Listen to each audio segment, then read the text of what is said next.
Oh, it is! Finally! Holy crap, I'm actually live. Oh my god. Hello, folks. I'm actually live.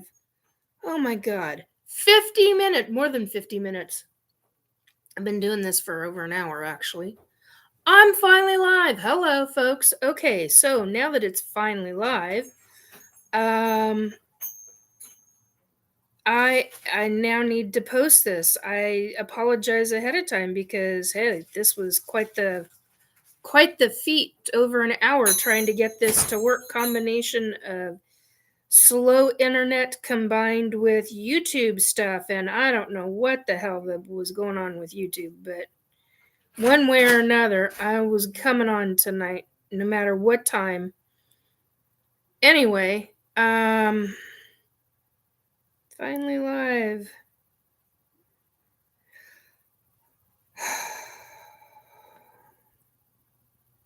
Anyhow, wow. I'm just stunned. I finally got this thing to work right. Wrong way, right way. There we go. Okay.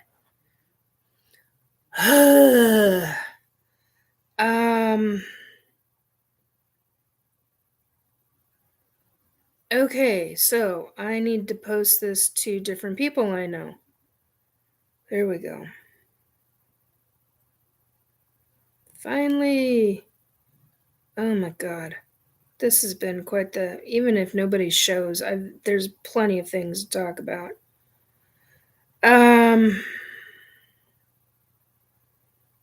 Yeah, this is slow internet. Hey, little Cam. Thank you for coming in. I appreciate it very much, in fact. It's, and I apologize for having to do all of the business stuff. I like to try and have that done before time, ahead of time, whatever. This has just been a mess and a half to get live tonight. The hoops that I had to jump through was just freaking astronomical. I'm like, come on. And restarting the computer a couple of times on top of it because things got really wonky. Anyway, tonight we're going to be talking about SSP, Secret Space Program. That's obviously not so secret. Dimensions, realms, portals, vortexes, opening them, and in Astral. As I'm reading this off my own stuff, just trying to be sure that I can get to all the right things and get to the information to the people. So,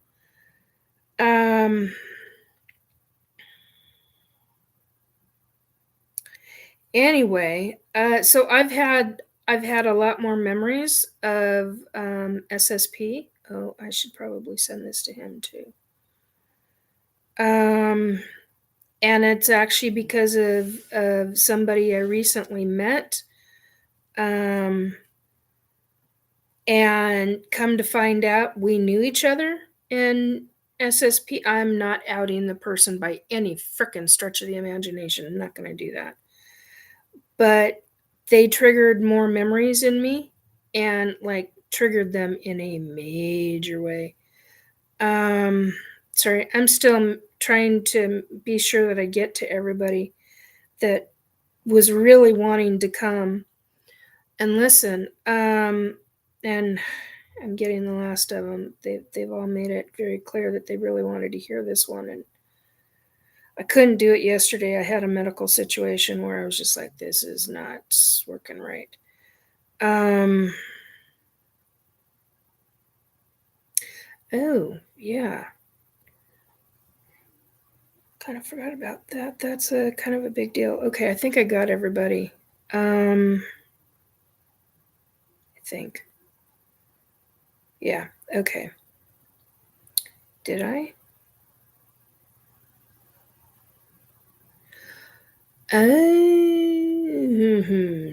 Okay.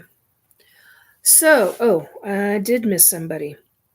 Somebody important, in fact. Well, everybody's important, but... Oh, I'm not using my words right. Anyhow, so, all right, so tonight. So one of the things that I wanted to talk about, really, were some of my memories. Well, they're not new memories. New memories, yeah, right. They're old memories. It's just I apparently had buried them quite a distance down. Finally live. Yay, there we go. Anyway, and in doing so, it's been quite the eye-opener, to say the least, about what I've been remembering. There we go. One of the things, sorry, it's just when I gotta pop things sometimes. So, I'm very inarticulate right now. I apologize. This thing with the computer stuff really goofed me up. All right, so some of the memories, such as being on Mars, I can't even. Hey, Amy, thank you for coming in, and thank you, Lil Cam, for coming in. I appreciate it. So the memories, because of meeting this new person in my life, they're not really in my life. They're just an acquaintance right now, but we're learning we have memories together. And they had said something, and I just, all of a sudden, I started having waves of flashbacks. And I now understand that the ET that I saw with the flaps, I now fully understand that she was on Mars. And I was in a clone body. That's the only reason why I remember her. So because I have a distinct memory of her in front of something specific, and then there's a window, and the window looked out onto Mars, and it was a specific kind of window. It's a very short window, but anyway, but it looked out onto Mars, and it was really interesting in how it looked. We were at well below ground level. So it was a room that we had walked into, and I don't remember why. I don't care why right now. But the background from the window, it never made sense to me. Now it makes sense. Now that specific memory makes much more sense to me. I was in my clone body at the time, and I didn't register that I was in my clone body because I was so into so in my head, so to speak, where I wasn't feeling my body on that specific memory. But here's some of the other stuff. Is one of the triggers this person triggered in me is the memory of the vehicle, the transport vehicle. I can remember how it sounds. I can even somewhat remember how it smells. I'm not going to describe the smell. It's not awful or anything like that, but I'm not. But I can remember the cockpit, what would be classified as a cockpit. I remember part of the outside of the vehicle. And we did something, he and I both did something that that I remembered we called psychic eyes. It's a term. Literally the words psychic and eyes. And it was something we were not supposed to be doing. It's a term in, and I don't know if any of the other folks that do remember their SSP memories, if they remember that or not. But we were forbidden from using psychic eyes. And I have a distinct memory of running my right hand across the vehicle, across the transport vehicle. And the weird thing is that I have memories of being in a the hell's it called? A landing bay. I couldn't think of what the words were. Well, I don't just have one, I've got a couple of well, I've got more than a couple. I'm having problems using my words today. I apologize. It's just really, this whole thing with the internet shit just really threw me. Because I'm been and determined to talk about this stuff, and here I am. I'm having a hard time talking about it because I got too flustered. So I remember being outside the vehicle and completely geared up. Totally and completely geared up. The suit, because on the planet you cannot breathe. Hello. So there's some kind of a mask that comes down, and it comes out, and it's really fucking close to the face. Like, really, I don't remember it being glass. I don't remember it being plastic. I don't remember what kind of covering. I just remember it was clear to a certain level, and then it comes up to like right here, and there's some kind of protective helmet type of thing. I don't remember, and I don't remember how any of that connects. What I remember is being outside, the vehicle on the ground. The soil's kind of a brown, red, rusty color, but it's not. It is, but it's not. I can't classify it as orange. I can't classify it as brown. It doesn't matter. Everybody knows what that fucking place looks like. But when you're there with eyes there, it is this. There's only a couple of people that have ever heard me really talk about Nevada soil and how much I don't like Nevada soil. And very specific reasons why. This soil reminds me very much like that, but it's like alive but like dead at the same time. I don't know how else to explain it. It's something you definitely do not want to put your skin in. Let's put it that way. That I remember. But I was outside, and I have a memory of having my hand go over, just like I did when I was inside the landing bay, the landing bay area, where there were a lot of these vehicles, quite a few of them actually. And sorry, my histamine levels are driving me up a wall, so my skin is itchy again all over everywhere. So I'm like trying not to scratch. And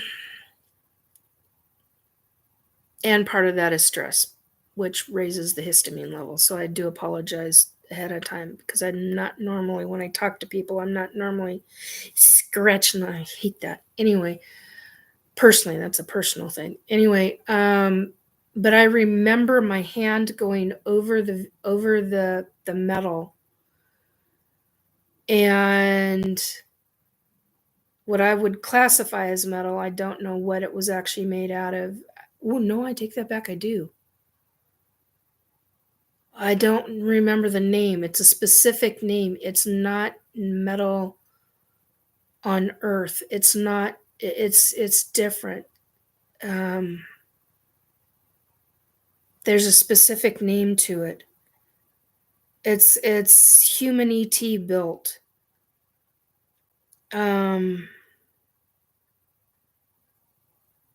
Whoa, just had a flashback. Just had a flashback of an ET. Of an ET that worked on the ship.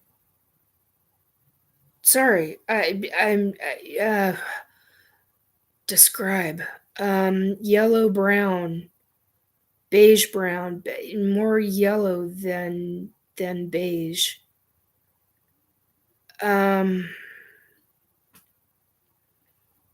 Kind of reminds me of a lizard, like a salamander. It reminds me of a salamander. Actually, you know who it reminds me of? It reminds me of a movie, of a children's movie. Monsters Inc. You guys know that movie, Monsters Inc. The bad guy. Not Sully. That was the good guy. That was the good guy in the character. I don't remember the one that tried to get the screams or whatever from the kid. Anyway, the legs are different though. The tail is different. The tail is upright, not back. Did have a tail. Legs are not amphibian though. Legs are, I want to say, more humanistic, but that's not right either. This thing was completely upright. Walked, did not crawl, did not. Wow. Wow, that's a head rush. It totally threw me. I wish I could. I wish I could take it out of my head and just go. There you are. That's what it looks like, and I can't even, because I can't even describe it right now. I'm just so stunned. That's the best, I think, most articulate at this second that I'm gonna say. I'm stunned.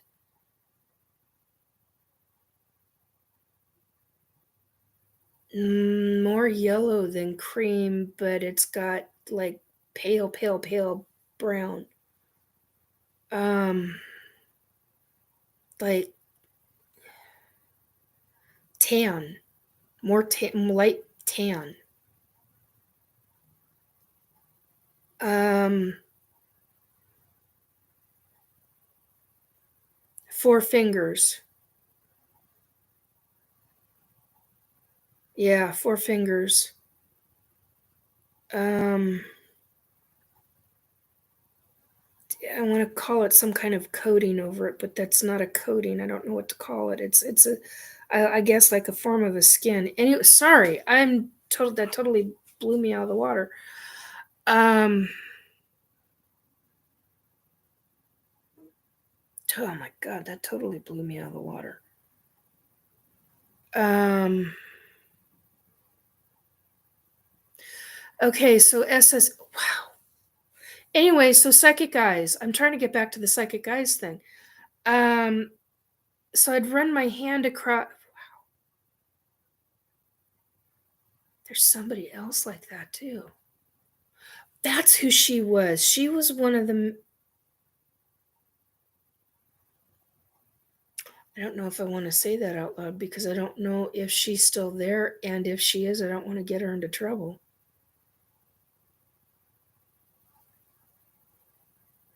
I gotta write that down.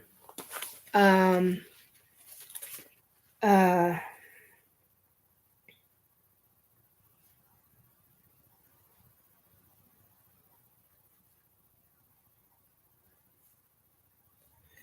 wow. Okay. Anyway, so putting the palm of my hand on the uh,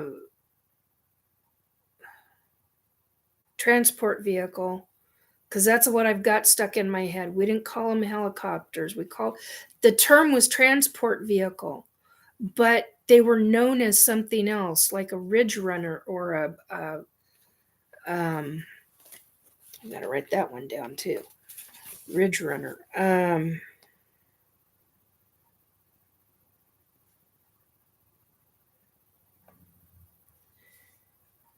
That's not what they're. That's that's not the right term, but that's along the lines. Anyway, and I remember someone's going to tell me different, and I know they're going to tell me, I can feel it, but I remember these things being able to go off planet. Not very far off planet, but off planet and come back.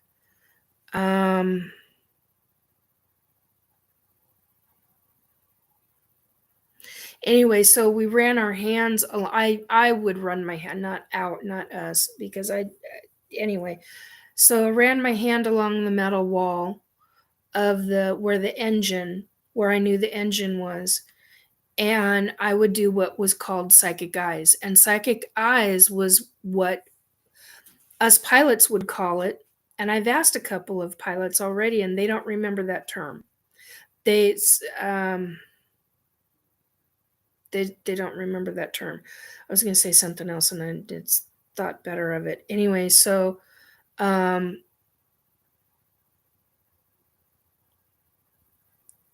when you put your hand over or were feeling for different things psychically, and you're using your third eye is basically what you're doing. Your pineal gland, and you're psychically looking at this thing and going, oh, okay, hey, Robert, did the engine purr like a cat when patted like that? I could get the engine on mine to go really well. Okay, hang on 1 second. There we go. I had to move my leg. I got everything on a TV tray right now, and it's like, oh my god. Okay, so anyway, yeah, and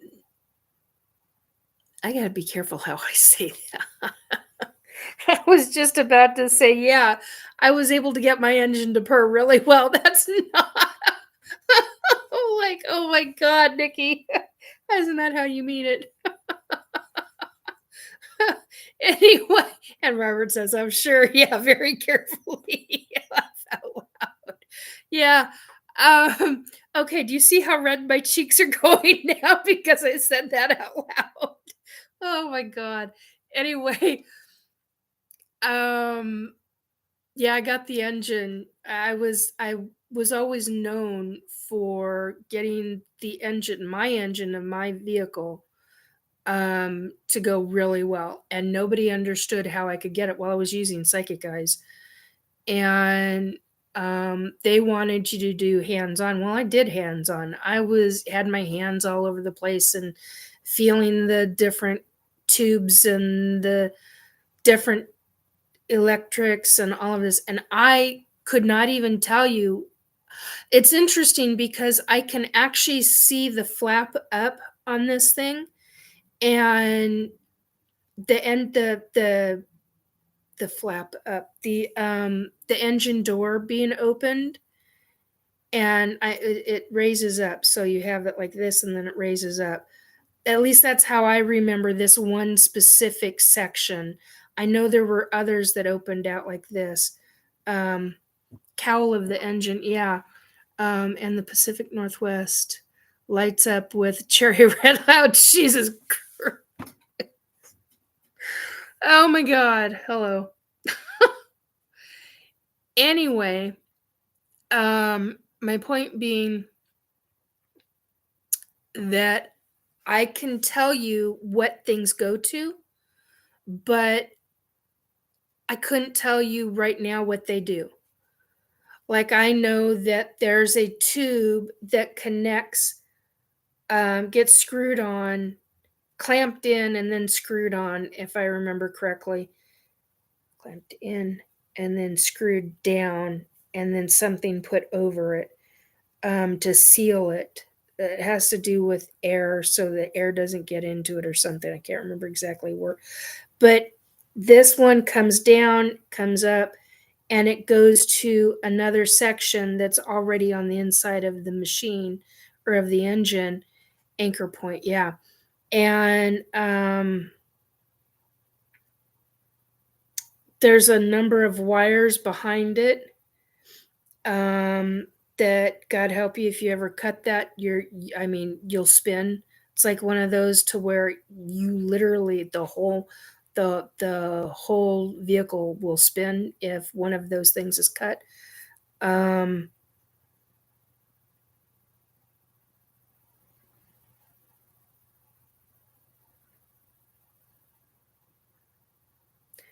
So I'm going through other memories right now, and it's just kind of a trip and a half because as I'm talking, I'm having little mini sections and then a follow through from a memory that I didn't have a follow through before, and I'm just like, whoa.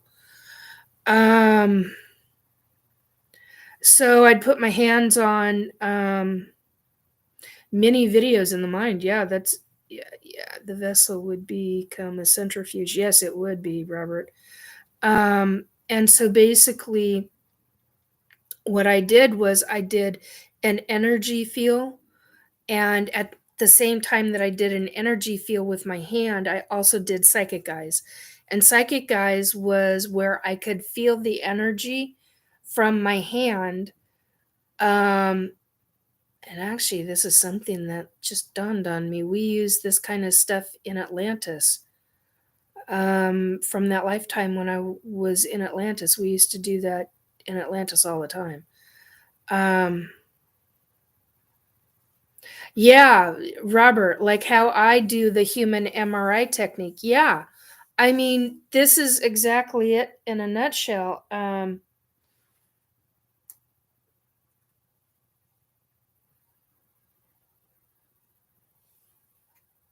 Oh no. So, yeah, okay.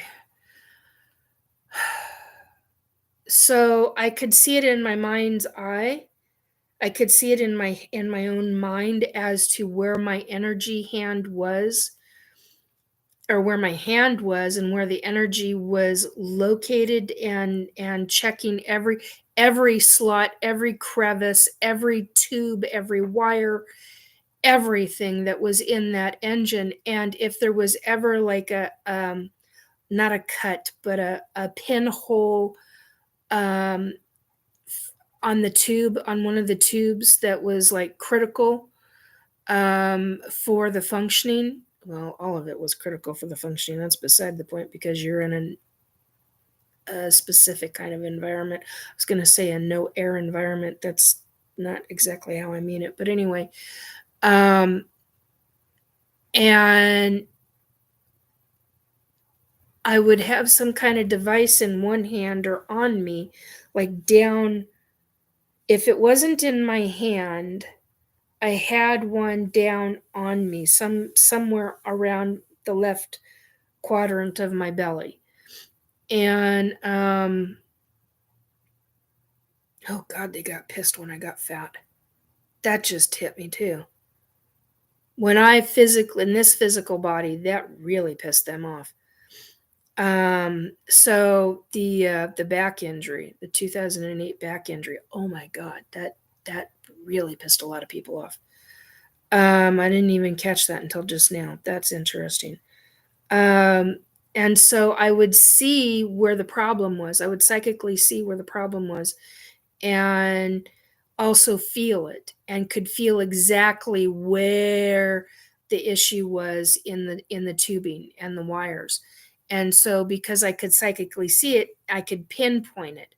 I could pinpoint it in really fine detail, knowing that I could get away with a patch versus replacing the entire thing until we got to a safe location to replace the item. So those are the kind of memories. I mean, just having a conversation. One of the people that I know has asked me, how do you go through this? Because this is where I'm at in my level, and spaceport repair bays. Yes, that's exactly it, Robert.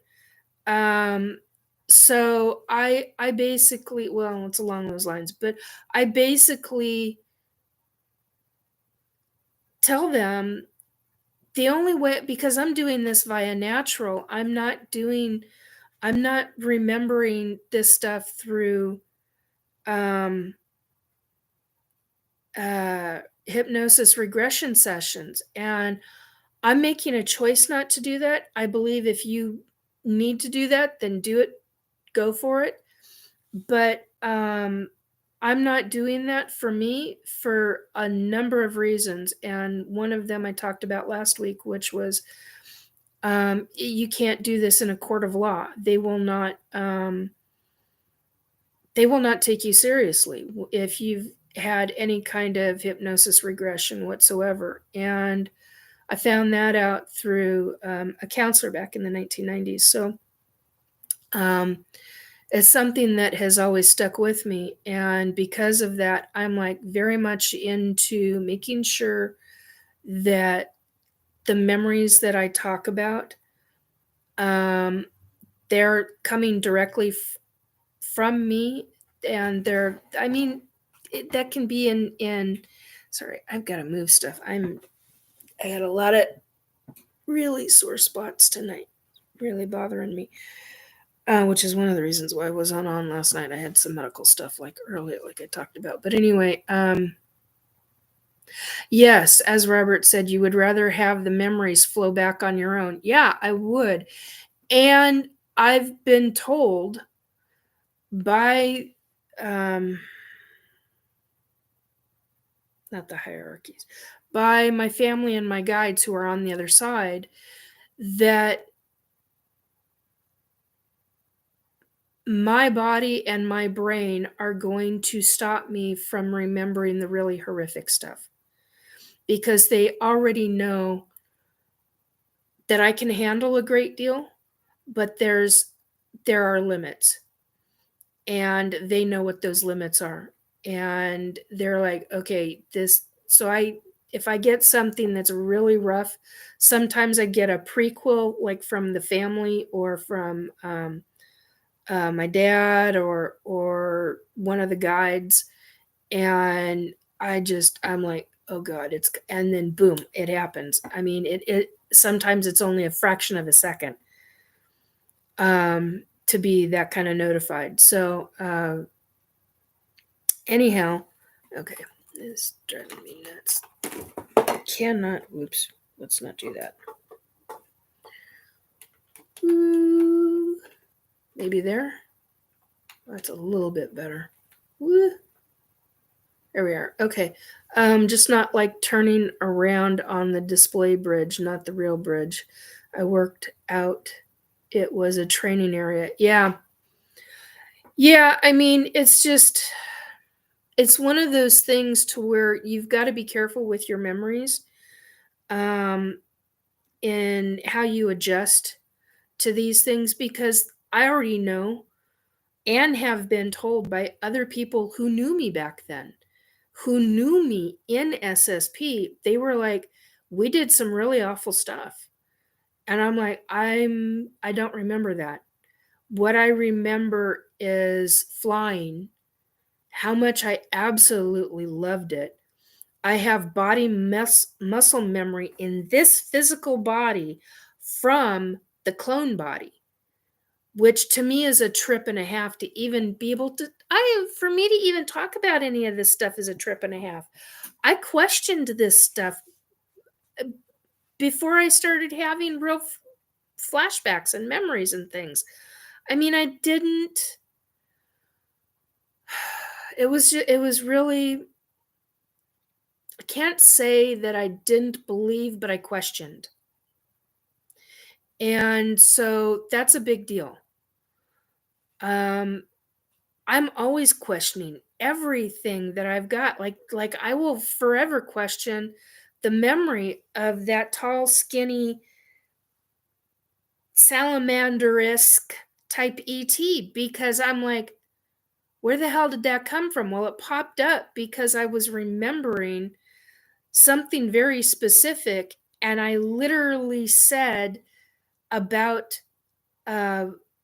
maintenance, something to do with maintenance. I'd have to go back into the video to actually hear it, and that is what triggered that ET. I'm like, in combination with the other ET that I was talking about previously. So memories work like that. If you allow that to come forth, that's the other side of this, is that if you have memories that are buried, and look, I'm no expert by any stretch of the imagination. I'm an experiencer. I'm going through this stuff. In my opinion, based on my own memories and my own brain and how things are working with me, not with anybody else, but I'm describing what mine is like. I gotta be very careful because I question everything. I'm very, how does that work? Science oriented. I'm going through all of this. I'm a psychic medium. I still question things. Did that just really happen? Did this really, oh my God, did I actually just hear that? And then there are times where it's just, I don't question it. But yet at the far back recesses, I do. So, when you've got so many people for such a long time telling you, yeah, Nikki, that's correct. How did you know that? I have not a clue. I used to call it, this is gut knowing. Gut intuition, gut knowing. That's what I used to call it back in the day. This is my gut knowing. And it's just always been that way. Wasn't until so many people started telling, you really should be calling yourself a psychic because that's what you are. And the fact that you're hearing spirits and you're not crazy and you're not this and you're not that. It's, you got information coming in, and I had to do it after my kid was done and raised. I couldn't handle it any other way. So this is how things are right now. This is, be careful with your memories. And be careful who you have regression with, because there are leading questions, and you've got to be very, very, very, very careful in who you select to do those regression memories, because they could lead you into something that is not true and did not happen. So that's the other side of it. You got to find out how they go about their hypnosis process, because everybody does something different. And I don't know if people that do hypnosis regression, if they are, well, I have no idea because I haven't looked into that far of it. If they're willing to show you what a session is like. And I don't mean via personal experience. I mean watching how they work with other people during a hypnosis session. And I don't know if they have clients that are willing to talk about that and say, yeah, it's okay. Use that as to show people that this is what it's like. That is a very big concern. It's a very big concern. Hi to the 4 others watching. Yeah, exactly. Says Robert. So, but here's some of the other memories I've got. Speaking of which, I did talk about this quite some time ago. So here's a Mars memory from the approximately 1990s. Row of flight vehicles, but I'm not yet able to draw them or describe them, although I am now. This was in October 2024. 1, 2, 3, 4, 5, 6, 7. Yeah, 7. I always said that there were 7, somewhere between 7 and 9 of us. And right here I wrote 8 to 12 people standing in a row. The thing is that there's somewhere between 8 and 9, not 12. A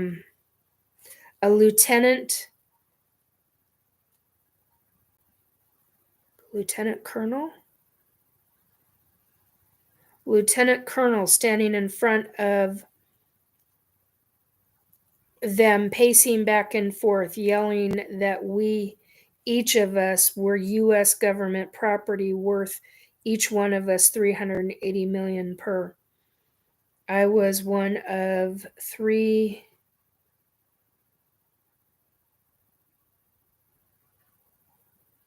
Oh, I was in one of my 3 cloned bodies, but don't know which one. So this is the drawing that I did.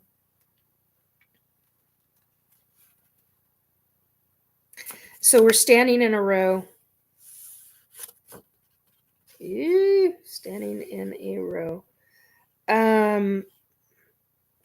And this wall represents the space vehicles, because I could not get them. It was like I was blocked. Now I can draw them. They're very boxy. But they've got a point to them. They remind me of something. Now this is oh,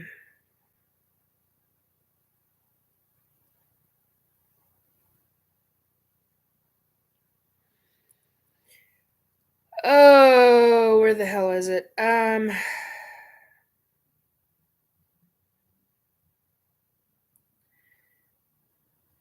Okay.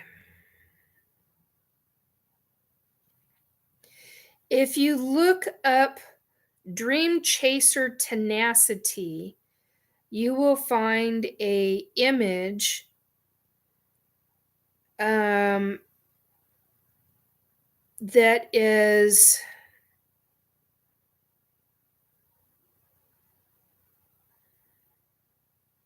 okay. Let's see if I can do this without. Oh, apparently not. Shit. I was gonna try and show you, but somebody on your own call up. Yeah, maybe is it gonna be under my name, or is it gonna be under? Yeah, here we go. Okay, on space.com, they've got an image, and it says Dream Chaser Sierra's space design for space flight. The nose of this thing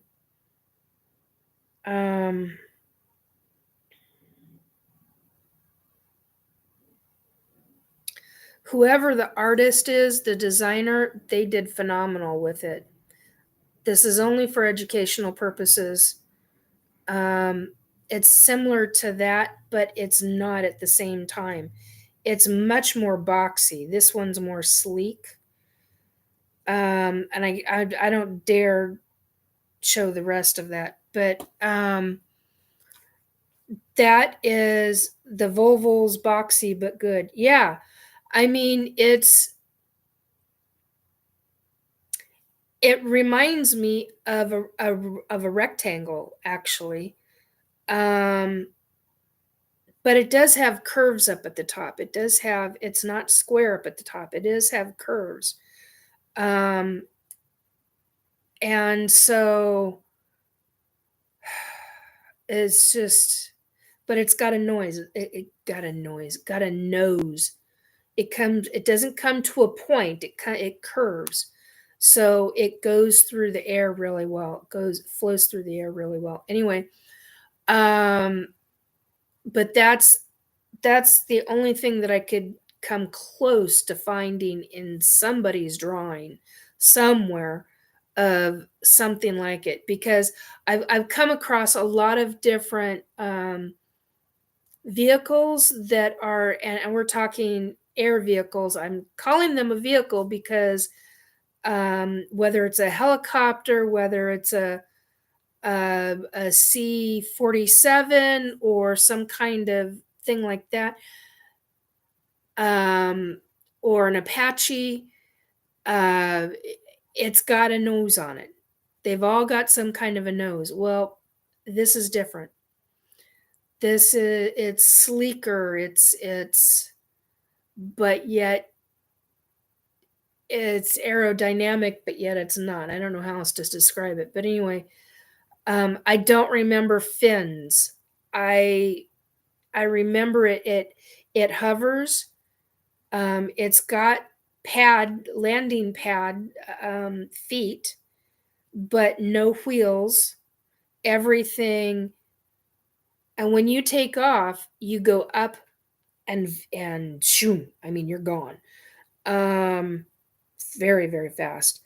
But it does have like these, I want to call them like bouncy feet. I don't know what else.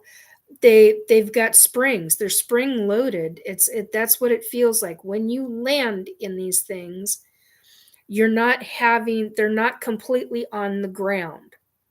It's got some kind of thing to where you can feel there's a slight bounce to it, and only a pilot would recognize it. Only a pilot. I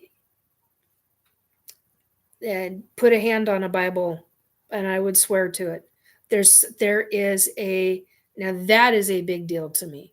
For me to make that statement, that tells you how, I mean, I can feel it in my body just describing it right now. It is the strangest, and yet nobody else will notice it. And I'm almost positive that a couple of people that I know that I was just about to say something that definitely would have outed them. I can't do that. God, I got to be able to get this up and going to where I can have people come on and talk. Because there are folks that I know that would gladly talk about this. It's like if Knight Rider and Airwolf had a baby. Yes. Yeah. Knight Rider and Airwolf had a baby. Yeah, there's a specific kind of, yeah. Yes and no, because the transport vehicle buoyancy. Yes, that's the word I'm looking for. Buoyancy. Thank you, Robert. There, it's boxy in the sense of not like the car kit in Knight Rider.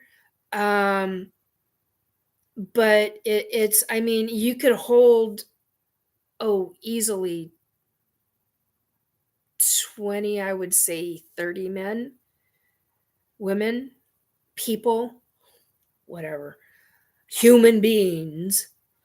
You can, I get so frustrated with all of that. I have no disrespect I do not mean any disrespect. I don't have the brain capacity for that right now. So you could get anywhere, depending upon, like my vehicle was a large vehicle. They did have smaller ones. I was a pilot for a transport vehicle where we would carry packages. Oh, I just got a kind of a reminder about something. We would carry packages. We would carry boxes in with people. There would be times where certain kinds of cargo and boxes could not be kept with personnel that were in the back. They had to be carried up front. Because of one specific individual, when they and I were talking, I started having flashback memories. And those flashback memories were of my hands on I'm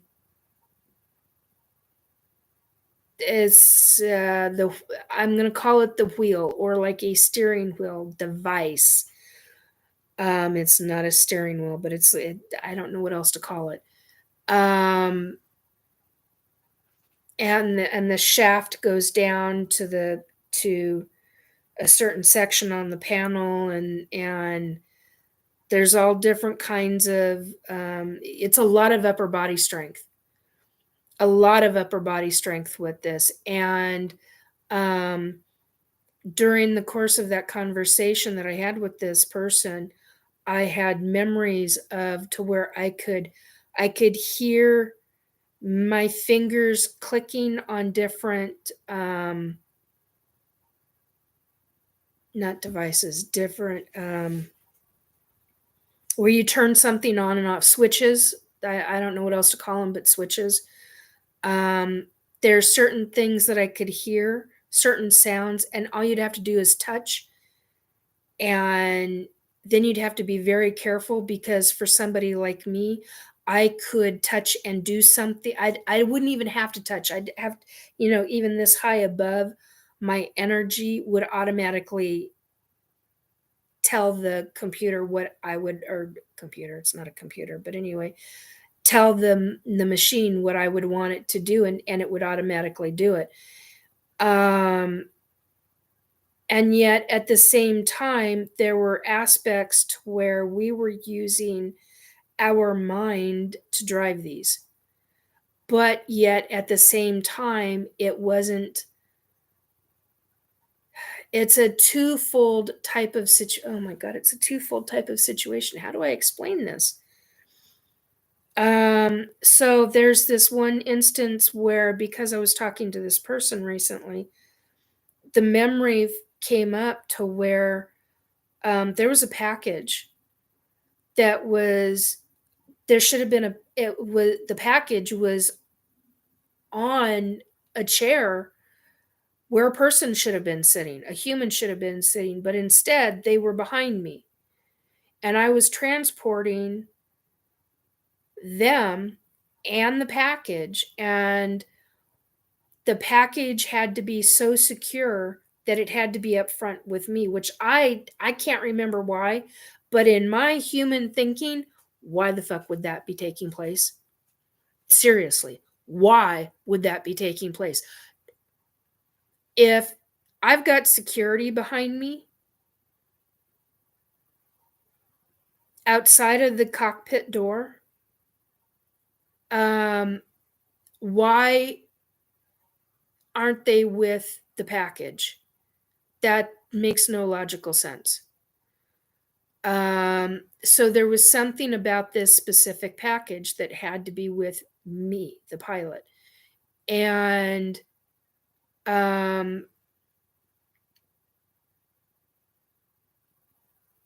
sorry, I'm having other flashbacks right now. So basically, the other thing that I remembered because of this conversation with this person was the fact that there's a slider. There's a door behind me that slides shut. It's like it comes out of the wall and then expands somehow. I don't know how else to explain it. So I'm sitting, okay, how do I do this? I'm sitting here. I guess I'm going to use this. So I'm sitting here in a chair. My head is up here. I'm facing this way. Behind me is a wall, like right to here, and a door that starts right here. So part of the chair is covered, part of the chair is not. And all of a sudden, the door slams shut. I don't know what caused it. I don't know if it was something that was me or what, but because of that happening, when the door slammed shut, there was an airlock. And when I had that flashback memory, I felt it. I felt it in my ears. I felt it in my neck. I felt it in my back. I felt the airlock in this body during the flashback. And it was like, oh my God, it was like I was right. It was happening right then and there. So my point is that I'm having more of these memories. I can describe some of the inside of the cockpit, such as the seat here was me. The seat off to my right was a passenger seat. It wasn't for another person, for another pilot.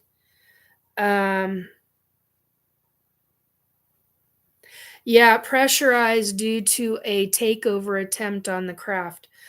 Very, very possible. So, and the other person, I will not say what, because those are their memories, because they remember being in the back. And I've had a couple of other people remember being in the back. I've also had a couple of others who remember being in the front with me, and me being the chocolate woman. Because I'm the one who would hand out Hershey's. Speaking of which, why the hell is the Hershey Chocolate Company, why do they not know that their stuff is on Mars? Why are they not informed? Such as the Coca-Cola bottling company, PepsiCo, Nabisco. Who are some of the others that I can remember out of the vending? They're like a vending machine, but it's not a vending machine. It's, I don't know what to call it. I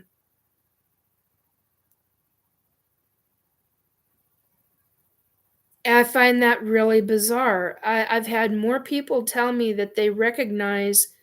Let's see if I can do it. I've still got my old phone. I haven't set up the new one yet. Oh. Yes! Hello. Thank you, Robert. I just saw the picture. That's, yeah.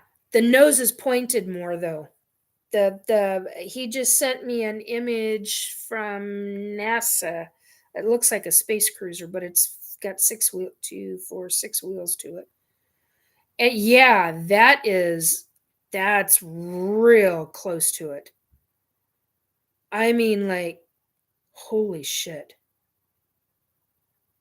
It's got more of a nose on the front of it, though. Oh my God.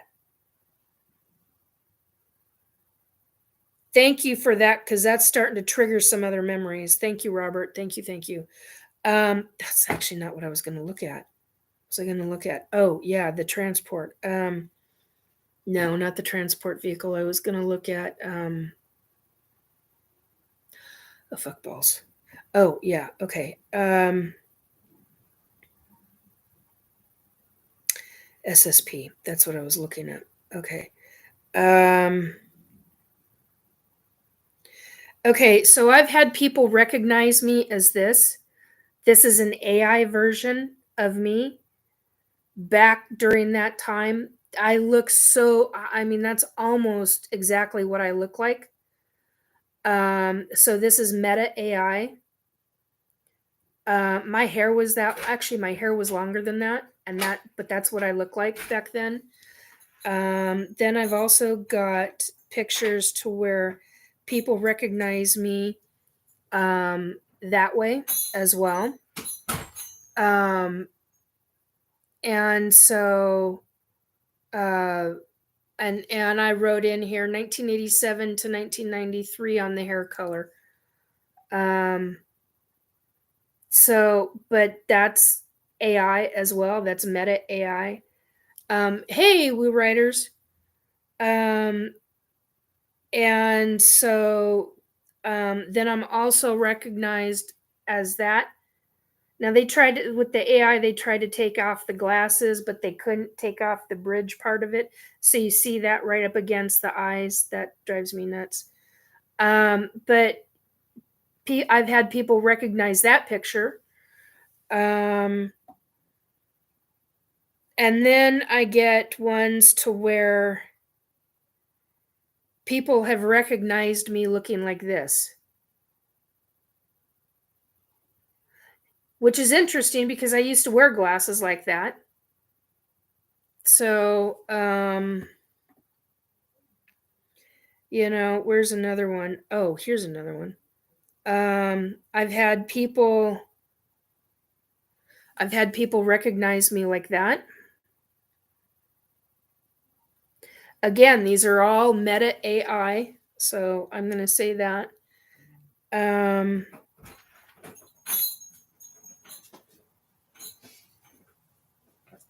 So yeah, those are the images. Trinity of Space Corp. Yeah. So anyhow, that's along the lines of some of that stuff. The other thing was, so there's an airlock with the, what the hell? Airlock with the door. There's a situation to where if the rest of the vehicle is hit, that I can continue flying, and something about how part of it subdivides. I don't understand that at all by any stretch of the imagination. That makes no sense to me. Family's back with all the puppies. Puppies. I pluraled that. I meant it as one. Anyway, so we have all of that going on. The inside is black. It has blue and white. There's also silver. The outside of the vehicle was kind of like a silver gray. What my mother and grandfather used to call my old house as battleship gray. That's a very specific color, let me tell you. It's kind of a blue gray. These are not blue gray, they're more silver gray. But they've got like a minute undertone of blue, and being the art stuff. Yeah. So anyway, there's that. Some kind of metal that is human metal combined with ET. I don't know how they did it. I don't know how they did where we can fly via our mind, yet at the same time using electronics somehow. The tech is really so much more advanced than what we have here on Earth, dramatically so. Let me put this away so that I can then bring out, because there were a bunch of other things.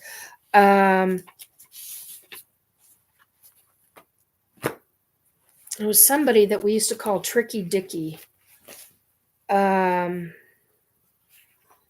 which is funny because that reminds me of, isn't that what they called Nixon? Let's see. Oh, here's another one. They subdivided out our higher consciousness, because consciousness takes consciousness device. Okay, so this is the thing. What I found out regarding the clones is that you're subdivided out. So you've got the higher consciousness, the ETs that do the abduction. If they're not physically taking you, they're taking you via the higher consciousness level. They do that, and then they go to the moon. Their next location is they get all of these people in these devices. Each one is labeled so that it knows who to go to.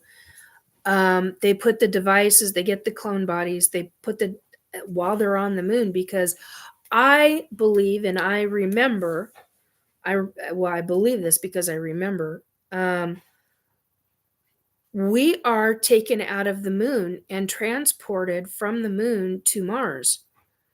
And the only way that can be done is via the higher consciousness subdivide. So you get subdivided while you're on Earth. They transport over to the moon. They get the clone bodies, because I think that's where the clone bodies are being held, is on the moon. I could be mistaken, but that's how I remember it right now. Anyway, that may change later on, but that's how I have it in my head right now, because I remember waking up in a clone body. I remember going to a jump room. I remember the jump room. I remember stepping foot on the pad. Before I didn't remember that. I remember that now.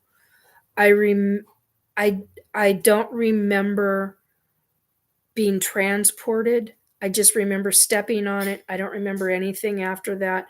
The next memory that I've got is waking up, walking out of the jump room on Mars. I have no memory of going through whatever I went through. It's not, somebody had mentioned like a wormhole. It's not a wormhole. It's literally the only way that I can even remotely describe it is like on Star Trek, where you've got the I can't think of what they're called right now. It's driving me nuts. Um, transporter. You've got the transporter, and it's like that. I don't know what else to call it. But it is an ET device. It is transporter. Thank you, Robert. Thought controlled vessels have been about for generations. That's how I was in control of a vessel called the Aztec living craft, similar to Farscape's Moya, but a lot smaller. Yeah, I never watched Farscape. I tried to get into it and I couldn't. But it is something on my list of things to do, to actually go back and watch some of it. So anyway, ooh, I hit a level. I maybe, yeah. Yeah, that's a fun one to think about. Woo Riders. Anyway, so point being that they're transferred over from the moon base over to the Mars base. And there's a lot of light in the cities that are on Mars, in the underground sections of Mars. It looks like daylight. It's not dark and gloomy. It looks like natural daylight sunlight. It's pretty incredible. Woo Rider said I definitely would have been a good one. Yeah. So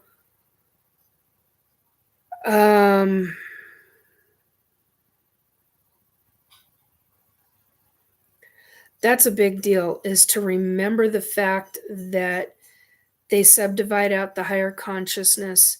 Here's the process. This is a big deal. I've not heard anybody talk about this. Of course, I haven't been looking either. But to think about this, I mean, I don't think about any of this. It's just, it hit me all at once. I was talking about remembering my foot being on the transporter device. I just remember one foot, and I'm looking up and I'm standing, but I'm looking up and I'm standing at a cement wall. I was going to say brick, but I'm standing at a cement wall. And there's another wall over here. It's in a large cement room. I mean, like many thicknesses level each wall. Many, many, very, very, very, very thick. And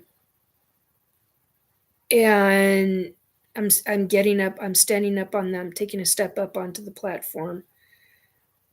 And I looked down at my shoe. My shoe was black. It was a military boot, actually. And I look up and I'm looking at a cement wall. And that's where I'm at. And the next thing I know, I'm walking out of a different room and I'm on Mars.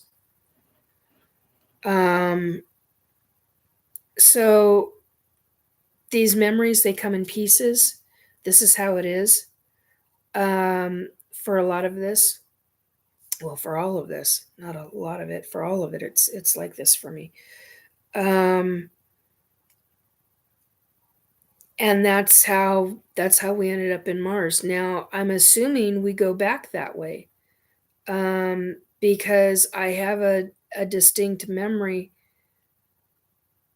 of coming around a corner, and the next memory I have, and I know I'm on Mars, and the next memory I have, I'm on the moon. I'm walking out of that jump room, lack of better words, jump room, and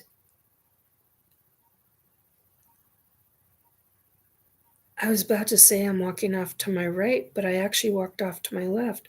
Why did I want to say about walked off to my right? No, I walked off to my left because off to my left out of that room is a corridor, and it opens up. That corridor goes farther down, but it opened up into another corridor that you could see over.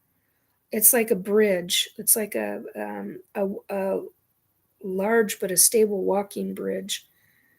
And you can see over the edge. There's a center. There's like a core center. Oh my God, I've never described that to anybody. How do you describe it though?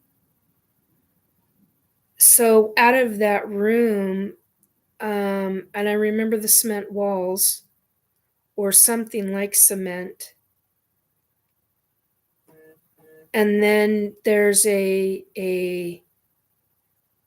walk, like a pathway, like part of a hallway that's open. One, you got a wall here, and it opens down a corridor. The other side opens down to another corridor, but in front of you, out of that doorway, and it slides. That's the other thing that I just remembered. I've never remembered that until just now. That doorway slides in and out of. It's like a pocket door, but it's on a glider. It glides back and forth, open and close. But you walk out of that door, and off to the right is this. It must be like about 3-4 feet tall railing. And if I wanted to, I could walk over, but I can't because I can't do that kind of heights. It went down, oh, at least a couple hundred feet. And it's all lit. It's all lit from the center. And there's another area where so you've got off to the right, you've got the long corridor, but it also splits off over here. So you get like this square or this long rectangle where you could see down the core. I am not one of those to where I can do. I know I did it because I know. See, even the pit of my stomach just is. I'm having an actual reaction to it right now. So it had this coming up and around and down like this, and it was a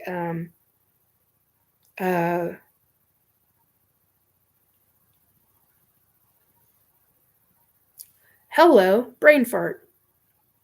You just said it. What the fuck, woman? The hell is it called? I can't think of what it's called. Banister. Banister's not the right word. Anyway, so I space dock concourse, and the technology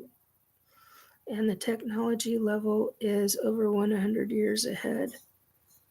One of the things that disturbs me, Nikki, is that if humankind is working with ETs to do all these things, the worldwide wealth that is being hidden is a dozen times what we were ever told. Yes.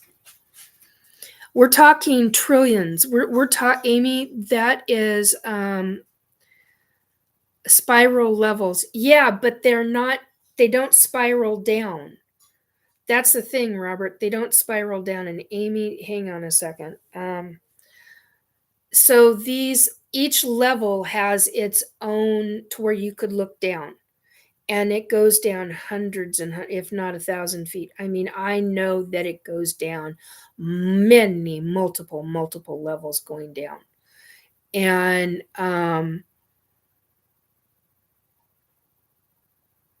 it's metal. It's a specific kind, and it's ET metal.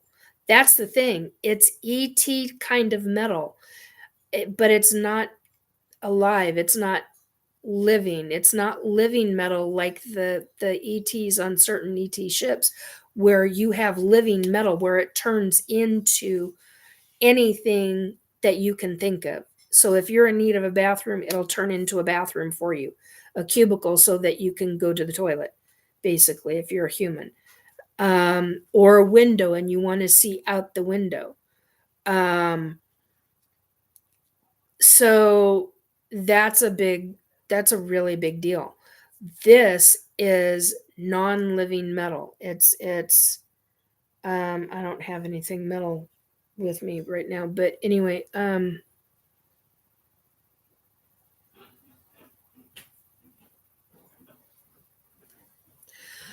I'll read that one in just a minute.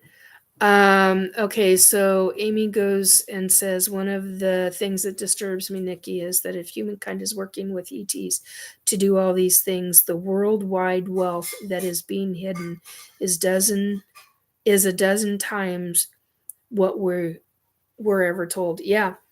I mean, the wealth, but it's not about wealth. It's about the money that okay, so think of it this way. The amount of clones that they have made, 380 million per, to make and to store. So think of how many people that have been cloned, how many clones, each one is 380 million. Well, somebody multiply that. I've got 3 clones that I am aware of. I've heard other people talk about they've got 6, 7, and 8 clones. Think about that. 380 million per. If you've got, say, 150, 200 people that they are cloning to be in the secret space program, or it's not just one program. Here's the thing. Secret space program is an accumulation of many different programs. Okay? That's what people need to wrap your brain around, folks. It's an accumulation. It's a one all encompassing name. It should be pluralized programs, because there are many different programs under that, many different subtitles, subheadings, subsections, subgroups under that title. So there are different sections of this. So you've got trillions upon trillions of dollars going into this. Think about 150, 200 people that have 3 to 8 clones. I only have 3 that I'm aware of. And the only reason why I'm even aware of those 3 is because I've woken up in each one of those specific bodies. And I'm going to be blunt. So be prepared. I'm always blunt. The tits were elevated back to where the boobs, I had perky boobs. Okay? I had hair a specific length. They allowed it to grow a specific length. Okay? It was always, I always French braided my hair. Now, right now, it's not French braided. It's just up in two things. But when my hair starts getting long, if my arms could handle it, I'd start right here and I'd go straight back. Now, very rare did I ever have 2 braids. The fastest is 1 braid. You get it and within 3 minutes flat. I could have, even with my hair that long, I could have 3.5 minutes flat. I could have my hair in a French braid all the way down and done. So, and each time I woke up and I'd go like this. And I'm like, yep, okay. And I'd look down and go, oh, okay. So at each level, at 32 years old, 34 years old, and 36 years old, each level, the boobs were at a different level. So that told me what age I was. Okay.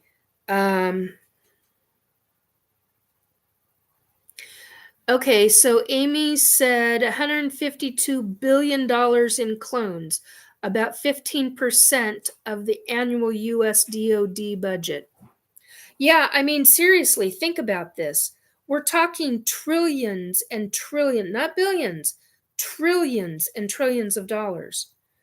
If one clone is worth $380 million, because that's what we got screamed at, because we saved lives and we were not supposed to save lives while we did our mission. We got seriously cut down for that. And I was like, but we got the mission done and we brought everybody back. Well, we weren't supposed to bring everybody back. They got really pissed off over that, like really pissed off. And so the 7 to 9 of us got screamed at. So we got screamed at hardcore. We got a serious tongue lashing. There's a specific term, military term, dressing down. There we go. We were dressed down hardcore. We were in serious trouble. And I don't remember what happened to us, but we all had consequences because we saved lives and we weren't supposed to. Hey, Christine, how you doing? So basically, oh, that's what I was going to read. Amy says Richard Dolan described this over a decade ago as the breakaway civilization. There's been a number of people who have talked about this.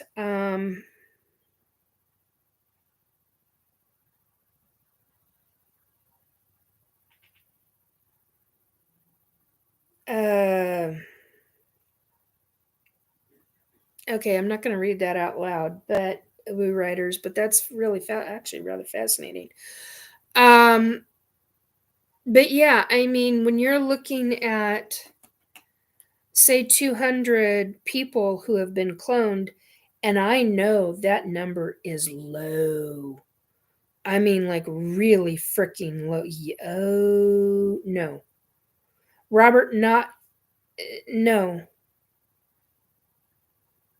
He just sent me another image, and that's no. Although it could be construed that way. It could be construed that way, but uh,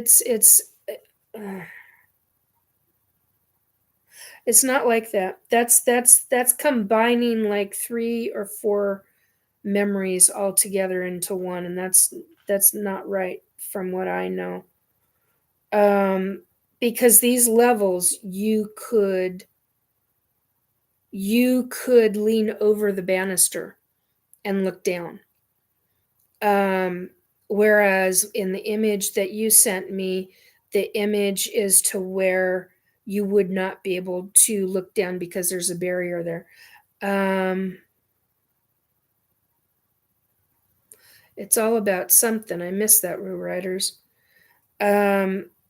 But that's given me a better. I might have to paint that. I might just have to start painting these because these are the memories there. I do not want them ever forgotten. I mean, it's like, wow, really incredible. Okay, so what I was going to do, I was going to take 380 million. A couple more zeros there, Nikki. There we go. Times, say, 200 people equals 76 billion.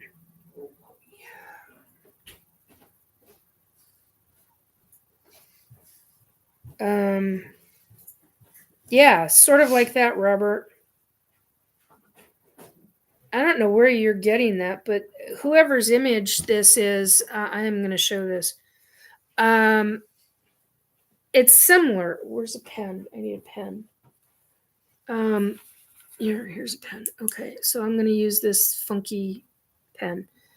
Okay, so this area right here, you see light, but you have a banister, you have a rail. That's the word I was looking for, railing.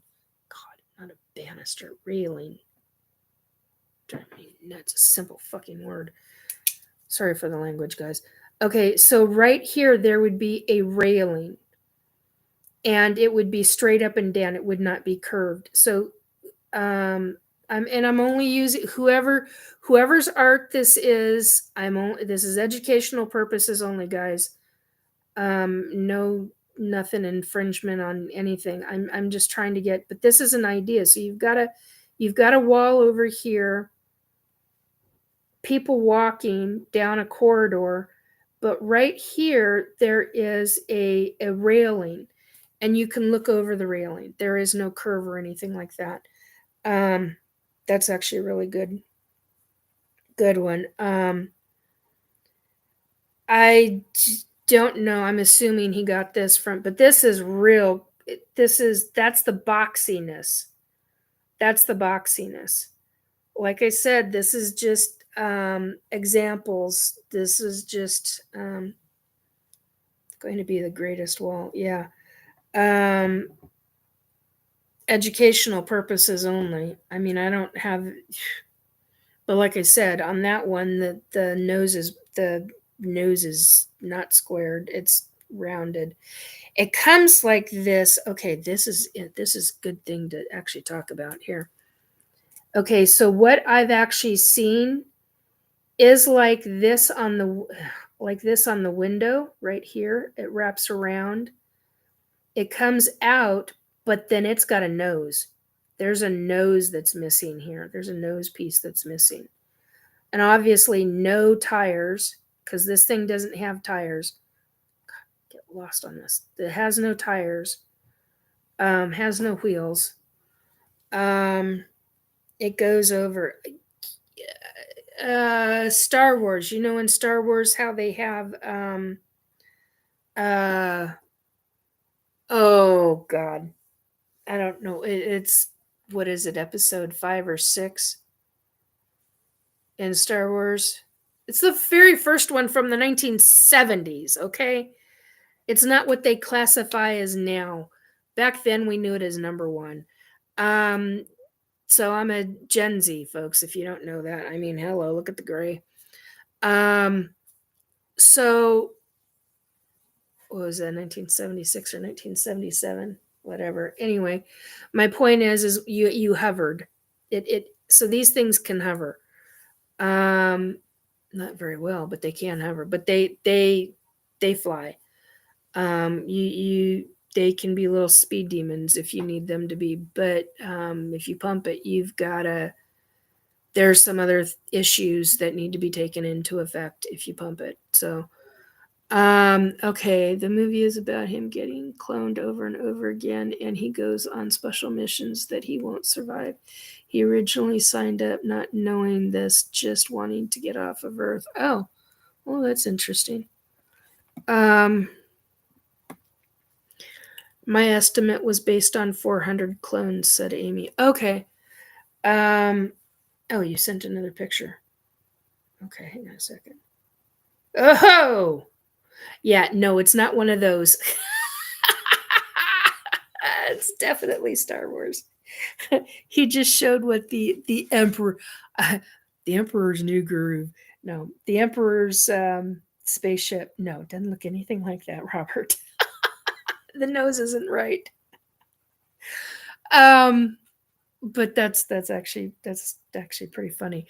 And this is only the closest approximate. Boom, baby. Yeah. Exactly. Anyway, yeah, there's a lot of money in this. I mean, you figure, yeah, 400 based on 400 clones. I mean, yeah. You're looking at a lot of people. You're looking at a lot of money that is spent from numerous different countries. And I mean, you're dealing with a global UN type of situation that is dealing with space. They are doing, some of it is nefarious, some of it is good. And the fact that they're using humans that are unaware, that's what pisses me off. We do not, okay, this is really what pisses me off. I understand having a contract with the ETs that take me for the hybridization program. I get that. Not exactly happy about it, but I get it. This, we are not under contract and they start us as children. That is inexcusable. That is intolerable. To have children be doing this. That's where I'm like, are you? No. This is where I get very angry over it, because they're taking children, they're putting them into these programs, they're subdividing out their consciousness in numerous different ways, and then putting them back in their families. And the kids are thinking, well, what the hell just happened to me? They know something's wrong, but they can't put their finger on what it is. You got this shit going on, and they've been doing this for over 30 years. Way over 30 years. They've had the technology. They've reverse engineered the technology. I mean, we are way, way beyond conspiracy here, folks. If I could prove it, and this is one of the reasons why I do not want to do regression hypnosis, because that will not hold up in a court of law. On this planet, that will not hold up in a court of law. I want these effers dealt with. The long time coming.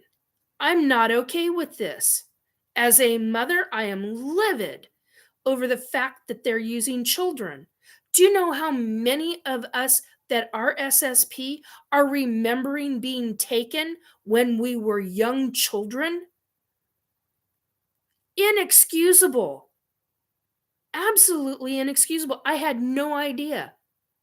When I'm, like I said earlier, I didn't believe that this was even really, I mean, I knew it was possible, but I mean, to wrap my head around it, now I understand it. I'm having full-on memories of it. Not okay. Hey, Sandra. Glad to see you here, dear. The Emperor, Christine, The Emperor's New Groove. My daughter watched that daily at one time. Yeah, our family did too. Amongst a number of others, The Emperor's New Groove and quite a few others. So, but yeah, I mean, the fact that children are being taken not only by government, by ETs who are working with those governments, who have their own version of a UN that our planet knows nothing, supposedly knows nothing about, that the mass populations know nothing about.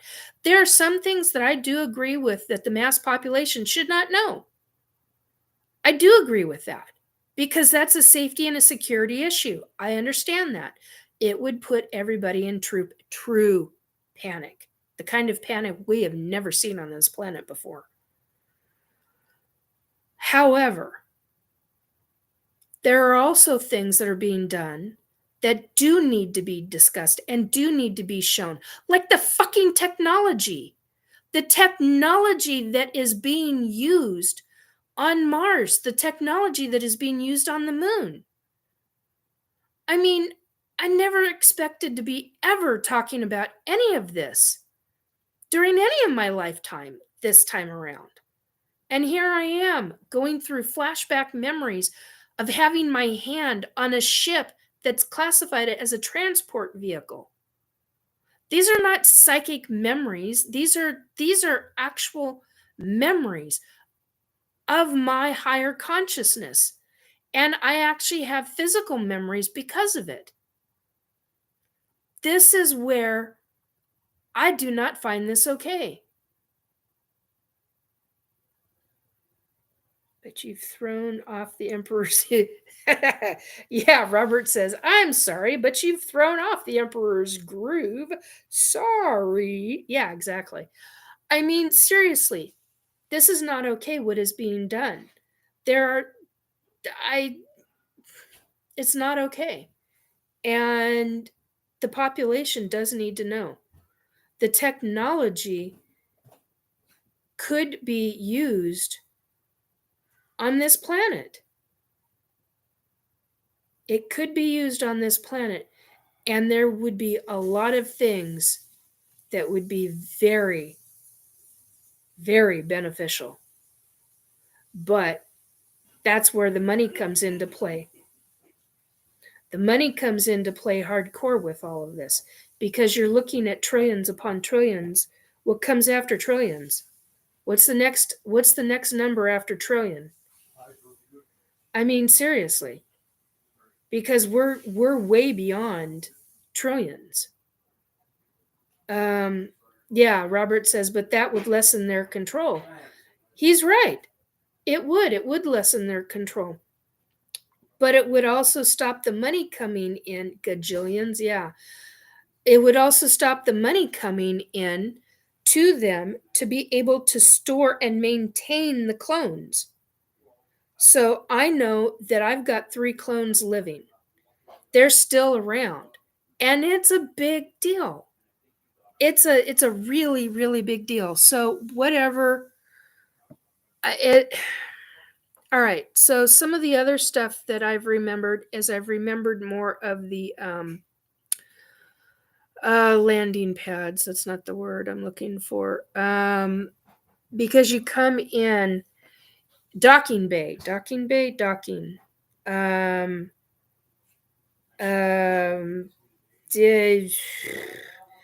The landing area. So it just gets to be really interesting.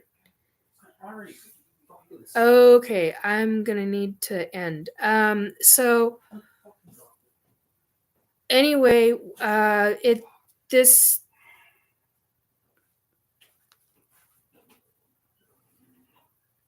it's a landing bay area. That's what I was trying to say. So we have the landing bay area, and that's what I see more of. There's 6 on one side, 6 on another, 6 being the transport vehicles. There's items around it, around different sections. Like ones are being worked on, others aren't. They've had these out. This was in the 1990s into the early to mid 2000s. They had these, oh God, at least 20 years before that. So I don't have a clue as to what they look like now. But I do find it fascinating as to what all it takes. I mean, if they're capable of cloning, not if, but since they're capable of cloning, it ends up becoming... You sent another one. Yeah, sort of like that. So Robert just sent well, that's on the outside. The ones on the inside don't look anything like that. Well, the ones on the outside don't look anything like that either, but it's sort of. So you actually fly into a, they don't slide open, they slide up. An entrance, an entrance will look like an entrance to a landing bay will look like, well, like a rock wall, and they don't slide open, they slide up. And I don't remember why, but I remember them sliding up. Which I think is weird, but anyway. And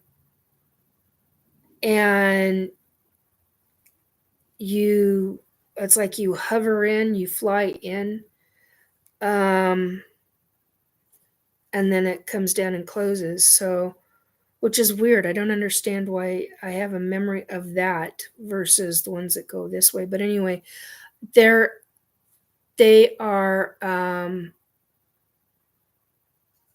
that's the landing area, but the storage containment area for these vehicles, yeah, so Robert says, so the vessel can lift straight up and off. Yeah, it can. It lifts up and goes out, or lifts up and goes up. Amy, quadrillion, 1,000 trillion value of all U.S. real estate, residential, commercial, and industrial is 70 trillion. Yeah, I mean, we're talking, you're talking a lot of money up there. And each clone requires its own containment type of vessel, type of thing, to be able to keep it alive and maintained and processed and never aging. I do not understand how they never make us look like we're aging.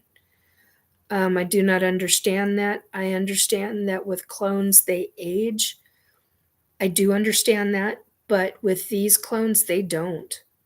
I don't know if they're making a new one over and over again or just reusing.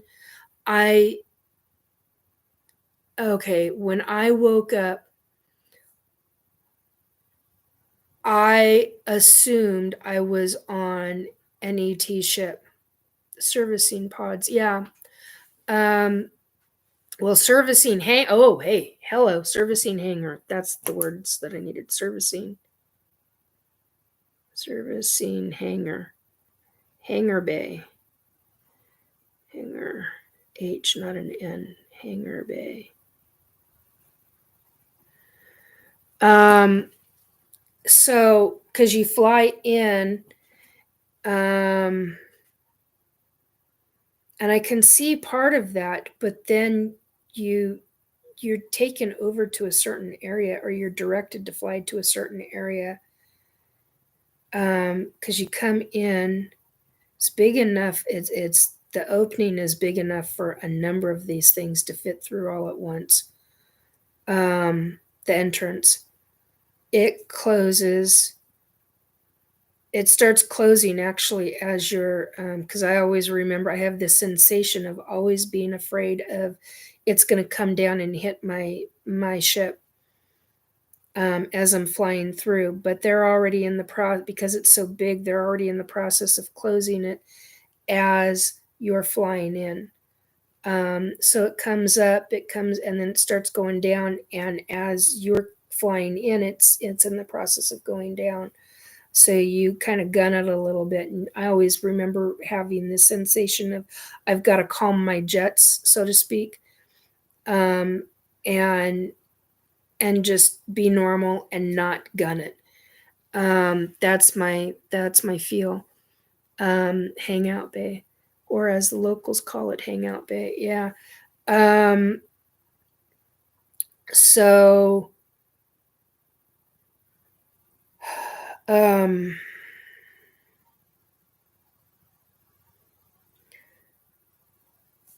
you fly in, you get redirected. You have 3 different sections you could go to.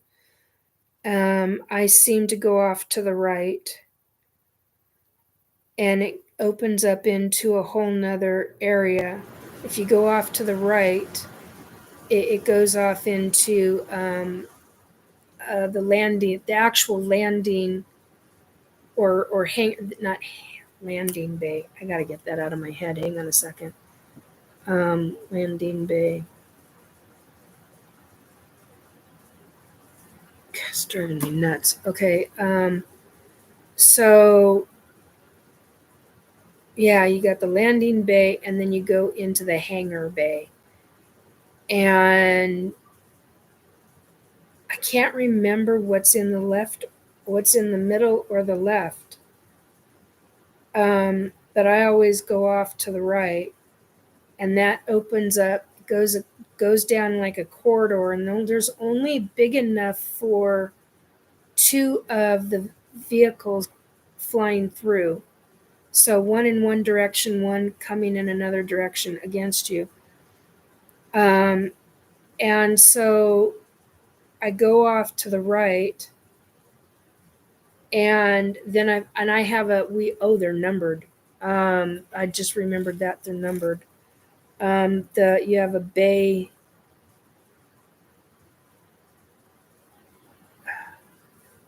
You have essentially a parking spot. I don't remember what it's called. A bay. It's a 3-word thing. But it's a parking spot for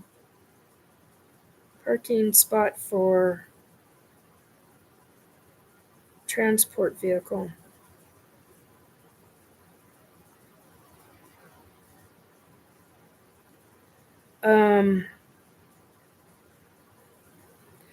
Bay something pad. But it's numbered.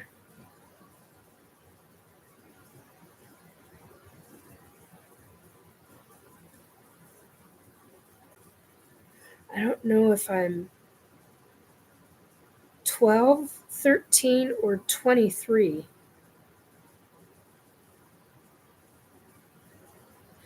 Anyway, but they're numbered, and you can come in and you park, and you get your stuff to your commander.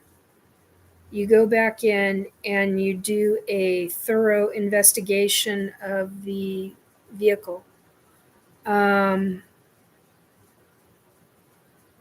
Squishing, yeah. Deportation, quarantine, exit, or transmat sector. Deportation, quarantine, exit, transmat sector. Yeah, I do believe one of them is quarantine, but it's not what it was called. Anyway, so yeah, so here you've got the progression, folks. You're in bed, you're sleeping. You wake up and you're like, God, I'm tired. Why am I shouldn't be this exhausted. You do not have an infection. You do not have a virus of any kind. But you can't figure out why you're experiencing all of these things. And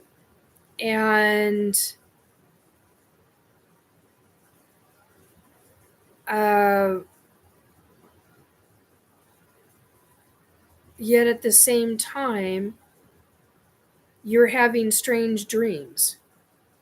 Well, some of those dreams are part of your higher consciousness going back through what your farther higher consciousness has just done. So I don't have to have been physically gone like I am with a regular ET abduction. This is so convoluted. I mean, even I question this, but yet I'm having the memories of it. I know when these are, my body reacts a specific way when I'm having these memories. My gut is having a specific memory. it is really intense. A lot of times it's just really intense. And then all of a sudden sometimes it'll just hit me. So that's the progression. And now that's what I was going to tell you.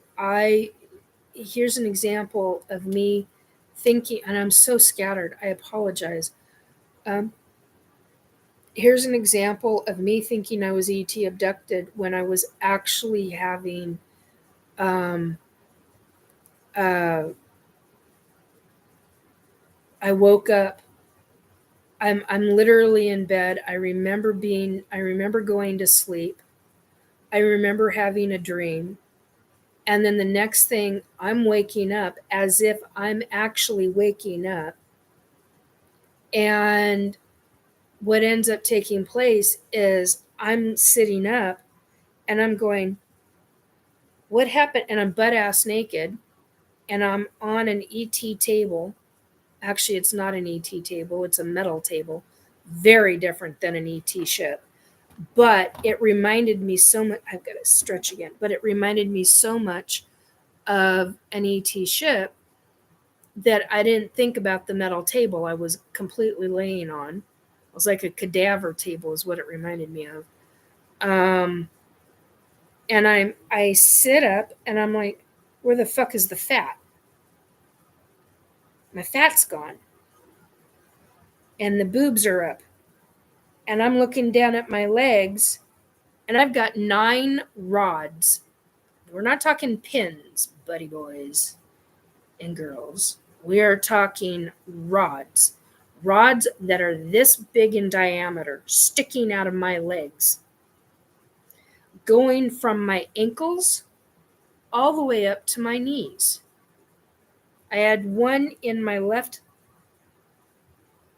7. Why do I keep saying 9?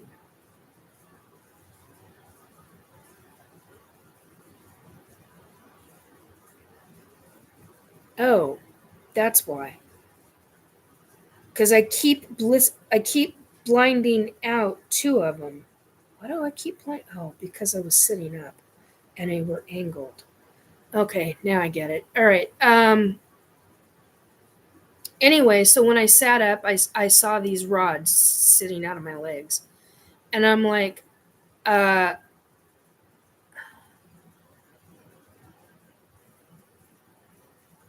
I'm glad you're here, Galen. I'm glad you're here. Go back and listen to the replay. Definitely for this one. I'm real scattered, but I'm here. And I'm glad to see you, dear. But when I woke up, I'm on that table. I'm looking at my stomach going, where's the fat? Where's the rolls? And the boobs are up. And I'm like, oh, well, how did that happen? Well, I must be dreaming. And then I'm like, no, I'm wide awake. And I look down and I start yanking these rods out of my leg, going, why doesn't this hurt? I'm like, there goes another one. Why doesn't this hurt? And why am I not hearing the metal on the floor? It should be clattering to the floor. And this is what I'm thinking in my head. And an ET comes over. And the next thing I know, I have a hand on my shoulder, on my left shoulder, an ET hand, white ET hand, I might add. Well, it's one of the grays, but that's beside the point. Putting me back, and I'm going, hey! I'm literally screaming, hey! What the? And that's the last thing I remember. I'm out. I mean, I was completely dropped. And a couple minutes later, I woke up and I remember going, what the hell just happened to me? And that's why I thought I was on a ET ship. Come to find out, no. I was on the moon base. I wasn't on an ET ship. I woke up in my clone body. I think I woke up in my 34 or 36-year-old. It wasn't the 32-year-old. And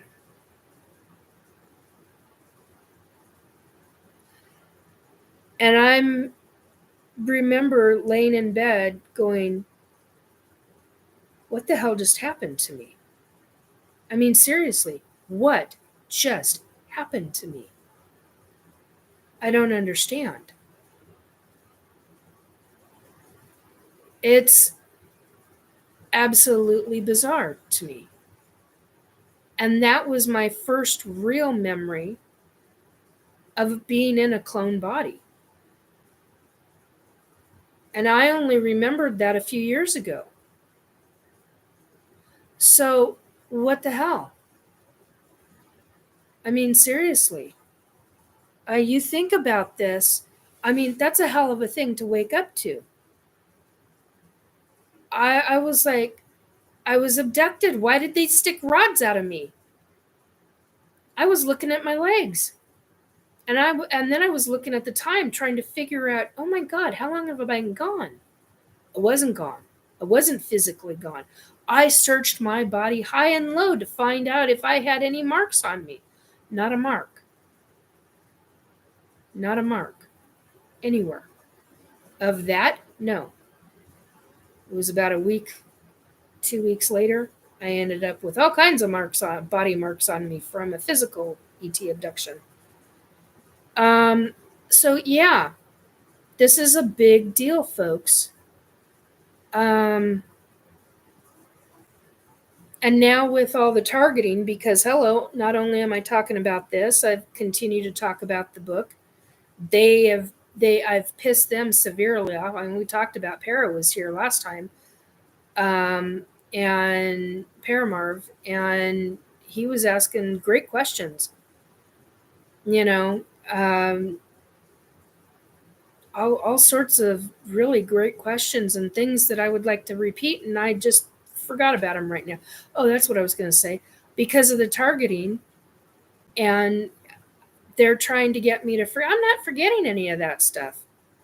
I'm having problems with my words. Do you know how frustrating and angering that is? I'm someone who has always done really well with my words. I mean, if I get overly tired, then yeah, it makes sense that I start having brain farts and things. But this is a different ballgame. I'm remembering more of this stuff. I'm allowing that to happen. And I'm doing it in such a way to where if I ever get called into question in a court of law, I can honestly say I have not, hand on a Bible, hand up, I can declare I have not had hypnotherapy. I have not had any hypnosis regression whatsoever. None. And these are my memories. These are my honest to God memories. This is what I remember. And if I have to write a declaration for it, I will. And it'll hold up in court because I will not have gone through hypnosis regression. Do I believe in hypnosis regression? Yes, I do. With the right person, the right people. Yeah, I do. But I'm here to tell you, yeah, I want it. I've told my body this is what I want to remember. This is not what I want to remember. How I've said it, I want to remember what has happened to me. I want to remember what's happened to my soul. I want to remember what's happened to every level of my consciousness. Higher consciousness, lower consciousness, whatever. I want to remember all of it. And if there are things in there, this is typically also included, how I say it, if there are things in there that I cannot handle, that I know that I cannot handle emotionally, then don't allow me to remember that. There are things that I cannot handle, like the fact that I don't remember every one of my hybrid children. I can't handle that. My kids are my babies. They're my that do anything for them. And I have on a number of occasions, in fact. So the fact that I don't remember a major amount of my hybrid children really, truly upsets me. And yet I have been allowed to see my firstborn, got to see her a number of years ago. That means a lot to me. The fact that I've gotten to see some of my other kids means a great deal to me too. So, whatever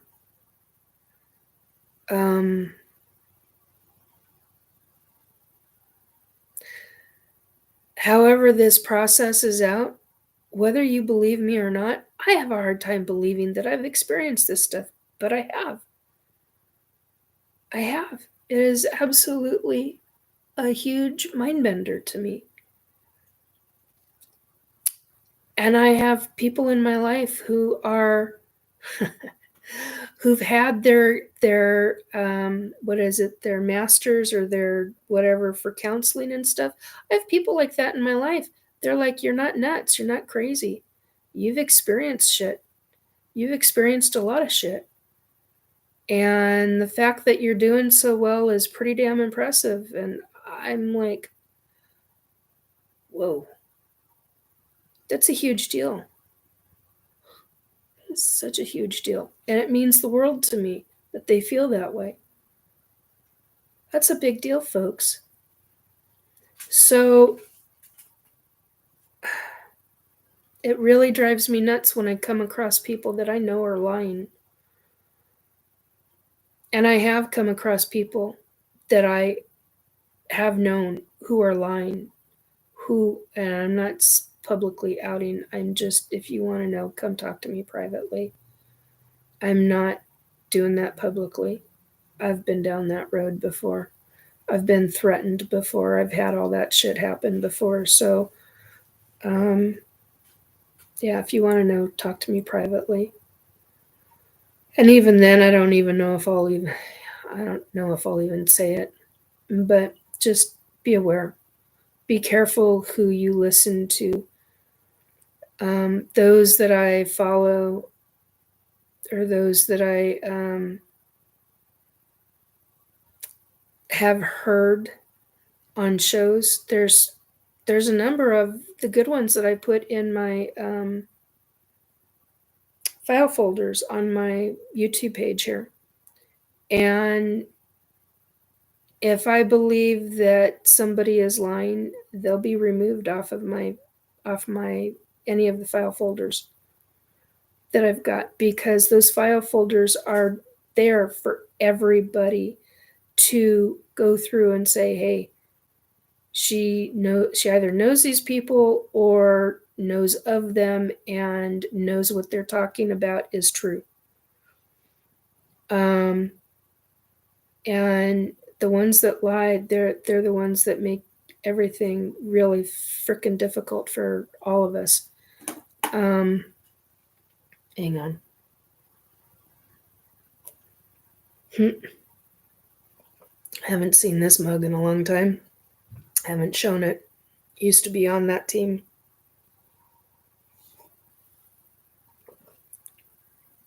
Oh, there we go.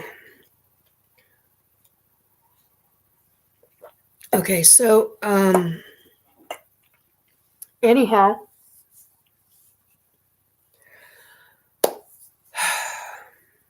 it's just really a mind bender when you get into all of this, and the people that are just new coming into ufology and you're just now learning about different things that the government has been doing, and you come across somebody like me, I understand it would be really, really, really difficult to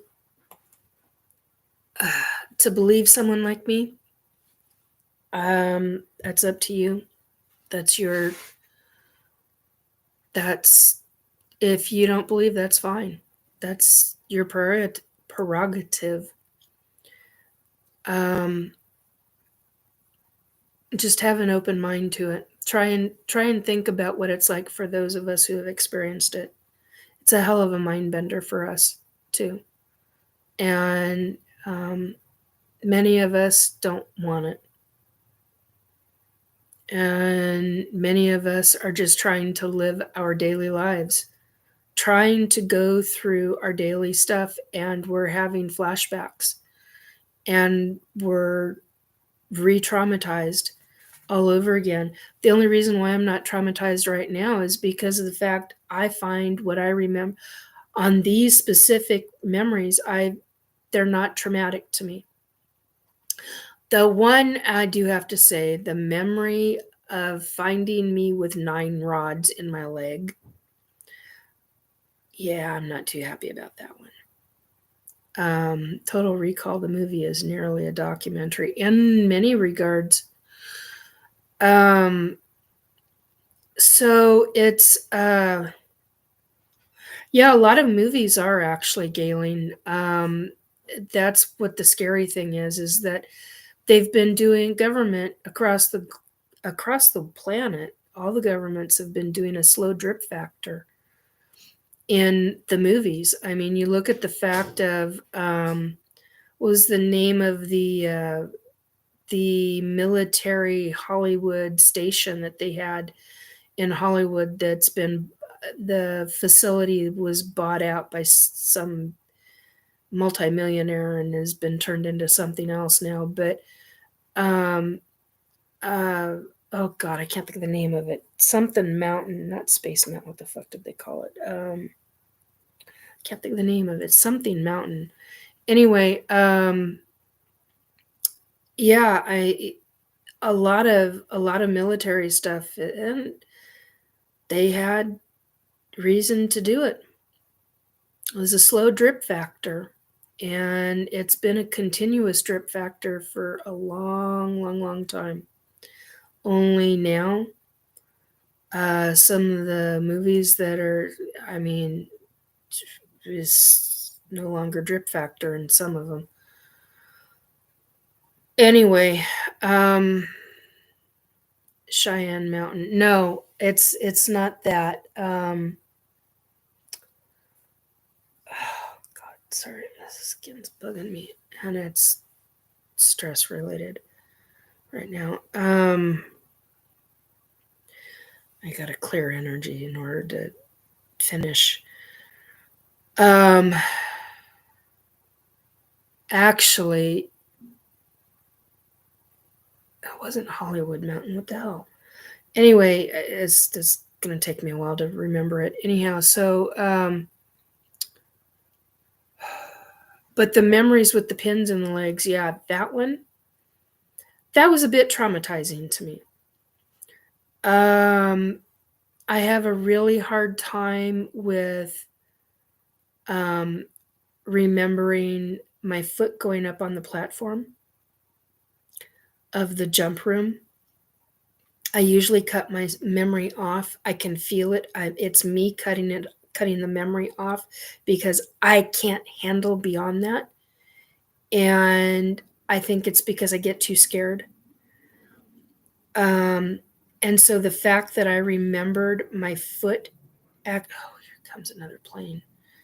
The fact that I remember my foot actually going onto the platform and me looking down at my shoe, my boot, and then I'm looking up, and the next thing I see is I can feel my body's on the platform, and I'm looking up, and I'm seeing the cement wall. Excuse me. And the next memory I have is walking out of the room on Mars, the jump room on Mars. And then the memory after that is walking out of the jump room on the moon base and walking off to my left. But I have this distinct memory of turning and facing the right as if I'm going to the right, and I don't. And I turn back around to the left and I go off to the left. But in the process of doing that, I've seen what's down to my right. I've seen going across, and the railing, and the long distance, and it's like bright sun, but it's white light coming down through that core. And I'm looking off over to my left, and then I go down my left, and I don't go down that other bridge area. I don't walk that way. I go down the corridor, the hallway. And it gets a little on the dark side because you don't have that, and it's like natural. They're like projecting natural light into that area, but it's not natural light. I don't know how they're able to do that, but it is not natural light. But the eyes act as if it is natural light. So like this light that I've got sitting here, right here, which is way too bright on me right now, but that is a natural daylight light bulb. And I actually have to put paper towel over it to soften it, because otherwise it's just way too intense on me. And it bleaches me out. But their daylight, so my eyes reacted to that. That acts like natural daylight. There's a bulb and a lamp up here, and it's acting like natural daylight. It's the only reason why you can even remotely see the picture behind me. But God, I wanted to talk about portals and dimensions, and I wanted to have Robert here to talk about it, and I haven't even gotten there because I'm 2 hours into this and I'm still dealing with the SSP stuff. So because it's been kind of like one of those nights. But basically, so I don't know how they do the light, but it acts like natural daylight on the eyes and on the body. I don't know if it's on a time system or what, but your body reacts as if it's natural daylight. When you're entering the jump room, and you'd never know it was a jump room. You'd never in a million years know, because the door I do not remember any IDing marks on the door. That slides back and forth. I don't remember any of that. Hey, bub. So not a clue as to what that's. I don't remember any. Oh, there is a number. There's a number on what looks like a cement wall. Hey, Bubba, how you doing? You can climb up. There you go. That's a boy. Hi. Yeah, you're looking at this going like, what the hell is she doing? What the hell is she doing? Well, Nikki, you'll move all this stuff. There you go. Move that over here. What? Oh, got that look. Anyhow, hi, little dog. Yeah. Christine says hello. Oh, I got him to look. Hi. You gonna come over here? You haven't decided what you're gonna do. You're just stunned. All right. Anyhow, so he's a 50-pound little dog. Not so little. No, you're not. I don't know what's going on with you, but all right. Anyhow, big little dog. Yes, big little dog. He's a handful. There's another story, but anyway, dog story. So I don't know how they do the light. I honestly do not know how they do the light. But it fascinates me because we're inside the moon. And it's this is like towards the, so you have a corridor and it goes around. And hey, come here. It goes around and it so you have the core and where this thing was, where the not landing platform is, jump room, where the jump room is in towards the middle of this area. And there's like corridors all the way around. I mean, everywhere. And I don't remember how you go up and down. I don't remember if it's platforms or levers or elevators, or I don't remember any of that. What I remember, I wish I could draw. Maybe that's why I got into drafting when I was in high school. I had a quarter of drafting class. I wish I could draw what I'm seeing, because there's one section to where I'm on. So like here's the jump room, and you have the corridor, right? And then you've got the railing. Well, there's another time where I'm on a different level, like whatever floor number I'm on, like say it's number 36. I'm on a different level, and I'm standing over here. So you've got this long rectangular section, and instead of up against the wall, where here I am now, I'm over here, but I'm on a different floor. I'm over here. And I'm looking out this way instead of looking over here at the wall. And I can see down. And as I'm looking down and looking up, I'm seeing one floor level after one floor level after one floor level, and it's all looks exactly the same. So that's one of the reasons why I know that if I walk up to that railing and I look down, it's going to look exactly the same. Oh my God, it's like it's like the spokes on a wheel, like on a wagon wheel. So you've got this kind of a thing, and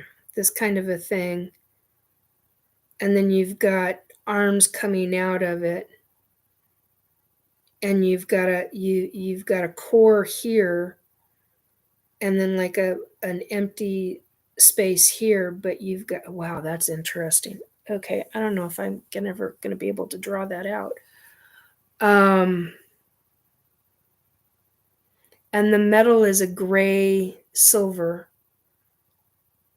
somehow with black in it, but I don't remember how the black is. I just remember it's like this gray silver. Like, and yet on some levels, on some floor levels, it's bright silver, like shiny silver, like it's been polished. And then on other levels, it's like not tarnished. What's the word I'm looking for? Like it has never been worked before. So where it's straight metal, not where it's got ridges or something to cut your hand, or if you ran your hand across it or anything like that, but it's it just looks like unworked metal. So I don't understand what that's about. I don't know if that defines specific floor levels on Mars, or what, but I'm going to have to draw this out, because this is just the basic of what I'm seeing. Okay, let's see if I can do this. Give me a second. Let's get that down. Basic is round like this Okay, let's see if I can do this. Spoke.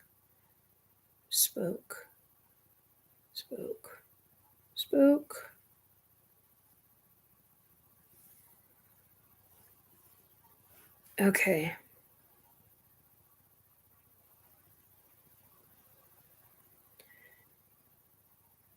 Wow. Okay, my ears. Somebody's ringing in my ears. Holy shit, balls. Kind of like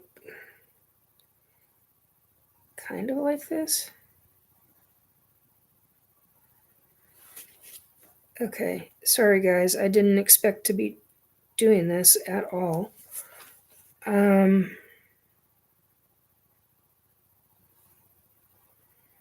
Okay,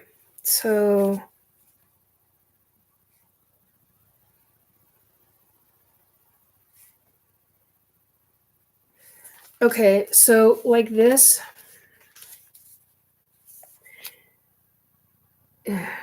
So here you would have different rooms going, oh God, I can't do this backwards, going around.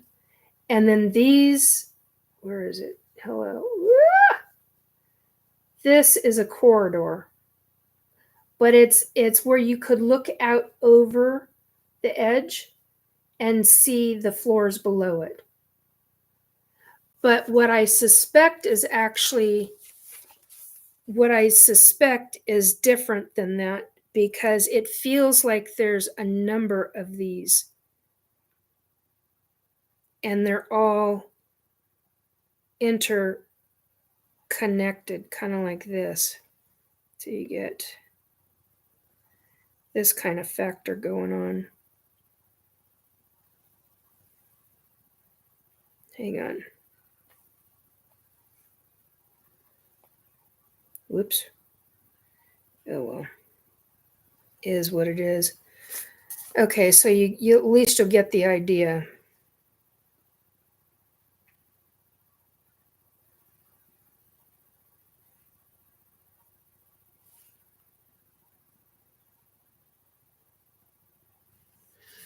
Okay. What I suspect is going on, it's a gut feeling, it's not a memory. What I suspect is taking place is that these round circular things are interconnected somehow. That's what I suspect. Because there's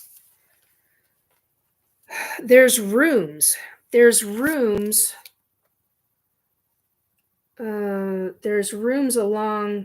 Oh God, I can't do this. There's rooms along these corridors, but they're at the ends. They're like down. They're here. God, I can't do this. Here we go. Okay, I can do it if I'm like this. All right. So you've got rooms coming around the circle area. These are sections to where you can actually look out over the edge. You walk down a corridor. Corridor has a wall. Well, some of those walls look like straight walls. Others do not. Others look like they do for the area that I walked in and out of, the jump room. And so you'll have a wall, and then you'll have something behind it. So it'll be like,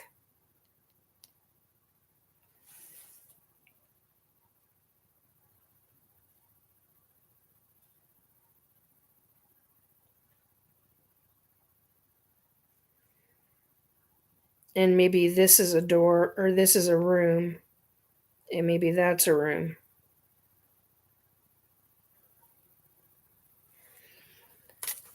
Okay, so each one of these white sections would be a room. And you have this corridor that has a railing. Okay, Hopefully this is if this is not making sense, somebody speak up in the chat, please. Okay. And you can look out over the railing right here, and you look out, and this is what you're going to see. You're going to see a wall way off over in the distance over here. Hang on a minute. Yeah. But this also has a...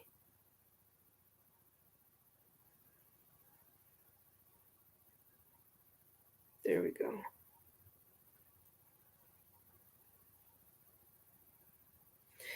Okay, so right here, you've got another walking area. Okay, this is a whole nother walking area right here, and a wall behind it. So if you're standing here and you're looking out, or if you're standing here and you're looking out, you're going to see a wall, but you're also going to see a railing that comes all the way around. All the way around is that railing, and then the wall is back here behind the railing. So it gets really fascinating as to how, but it's like spokes. The only way I can describe it is it's like spokes on a wheel. And I think because I have memory, I have a physical muscle memory where there are more of those that are interconnected. They're all interconnected, and they're somehow on the outer sections, but yet they're not. I don't understand why there's a core, and it's a large core. Well, on some level I do get it, on some level I don't. But anyway, it's like a core of cement coming up, and there are rooms inside that core. So, but I've never described the inside of what I've seen on the moon. I've never described it. This is the only way that I know how to describe it. It's like spokes on a wheel. And as fascinating as that is, I need somebody, I need an architect is what I need. I need an architect that I can talk to that would talk to me for free and draw this out, because does not take an artist. I need an architect because there are things that I need to be able to comprehend and understand. Yeah, an artist would be able to get the depiction, but I need an architect because I don't understand. But yet at the same time, I know that it's not cement. It looks like cement, but it's not cement. It's not cement. It's not what we would classify as cement. And it has the feel or the texture of cement after. Okay, if anybody's in construction and you've ever poured cement and remove after it's completely cured and dried, and you remove the form, and you feel the smoothness of the cement right after you remove the form, provided it was smooth cement to begin with and not filled with rocks. You have that sensation, that feeling over your hands. That's the same kind of feeling that it feels on these walls, but it's not cement. I don't know the material it's made out of. It's like ancient material, but it's not cement. It's, I think, some sort of, I had the word, now it's gone. And this is what the fucking targeting has done. They haven't fucked with my memories. They've fucked with my language center. And boy, I want you, every single one of you, I want you unalived. Anybody who does this to another human being, I want you. Choice words for this. Anyway, you think it takes the memories. It doesn't fucking take the memories. It takes the goddamn language.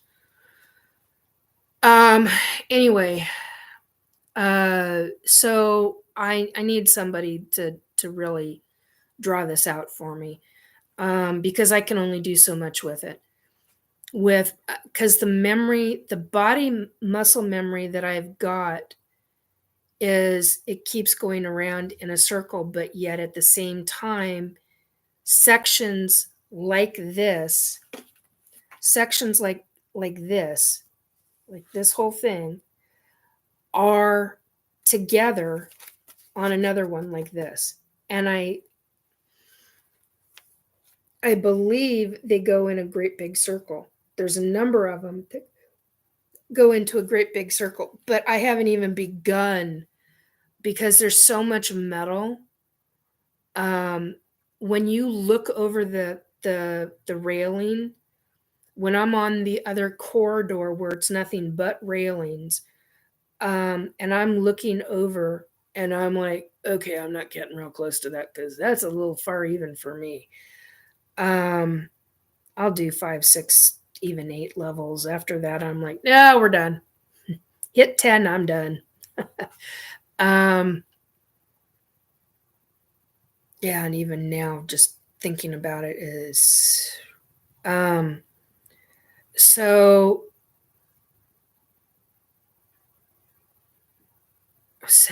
Galen sounds like an eggshell texture of calcium and lime. I don't know what it's made out of. I just know that the facility there on the moon base is so fucking old. I mean, it is like ancient, ancient. It's way beyond humans even being alive. It's old. I don't know what it's made out of, but it's definitely not crumbling. I know that they're having problems with maintenance there, or at least they were the last time that I remember going through there.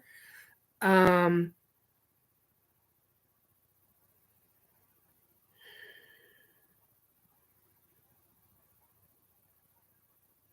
anyway, so back to the corridor. When you're looking over, all you see are rows and rows and rows of levels, different floor levels of nothing but railings and this big light. And I don't, anytime I look down instead of looking up, because anytime I look up, I get stunned.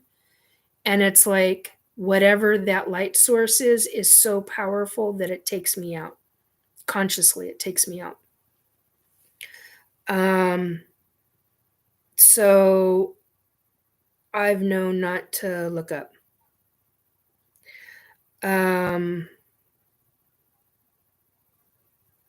I don't know if it's an energy, I mean, like a living conscious energy source or what. I don't believe it is.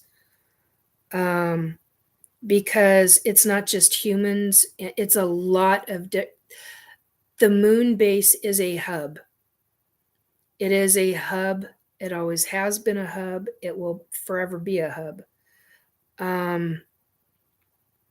And crazy as it sounds, and were we ever on the moon for the moon landing? Yes, we were. But there's also fake shit that they did. So, you add the real with the fake, and there you go.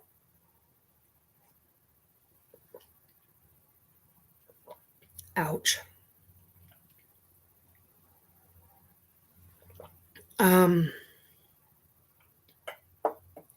Keep trying to get to the portals and dimensions, and I can't quite get there yet. So, trying to think of other things at this second.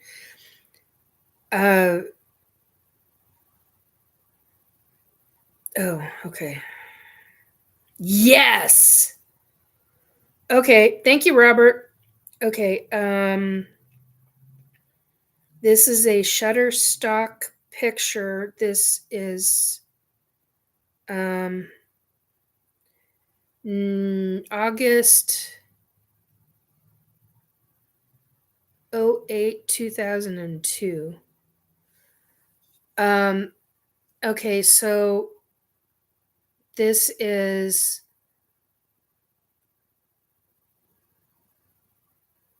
a Shutterstock image. Whoever did the image, oh God, kudos to you. But this, yeah, that's very much what it's like. You got row after row after row. Educational purposes, folks. Row after row after row of, yeah. The difference is that there's no columns. Like with you get these columns right here. There's no columns. It's all completely wide open.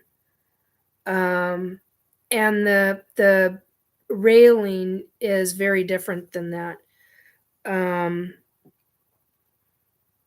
Obviously, it's a metal. The railing. This is a glass and metal railing. But what I see, what I remember is it's all metal. But yeah, that's exactly it. It curves around just like that. But yet it doesn't. It's rectangular but a curve at the same time. Thank you, Robert. I very much appreciate that. Very, very much. Thank you. Oh, and I missed this one.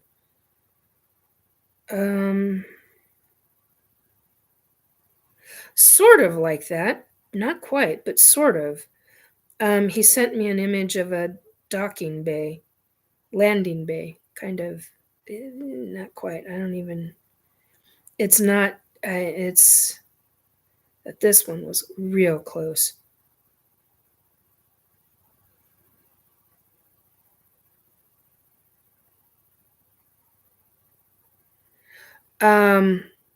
Okay, so I was just going over that. I just want to be sure that I got everything from everybody. I just got Galen's message, so, and Robert's as well. So, what else? Interesting thing. I've never heard anybody describe the inside of what they remember from the moon base. Not detailed stuff like this. I can give you structures.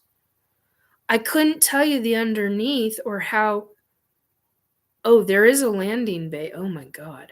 It's gigantic. I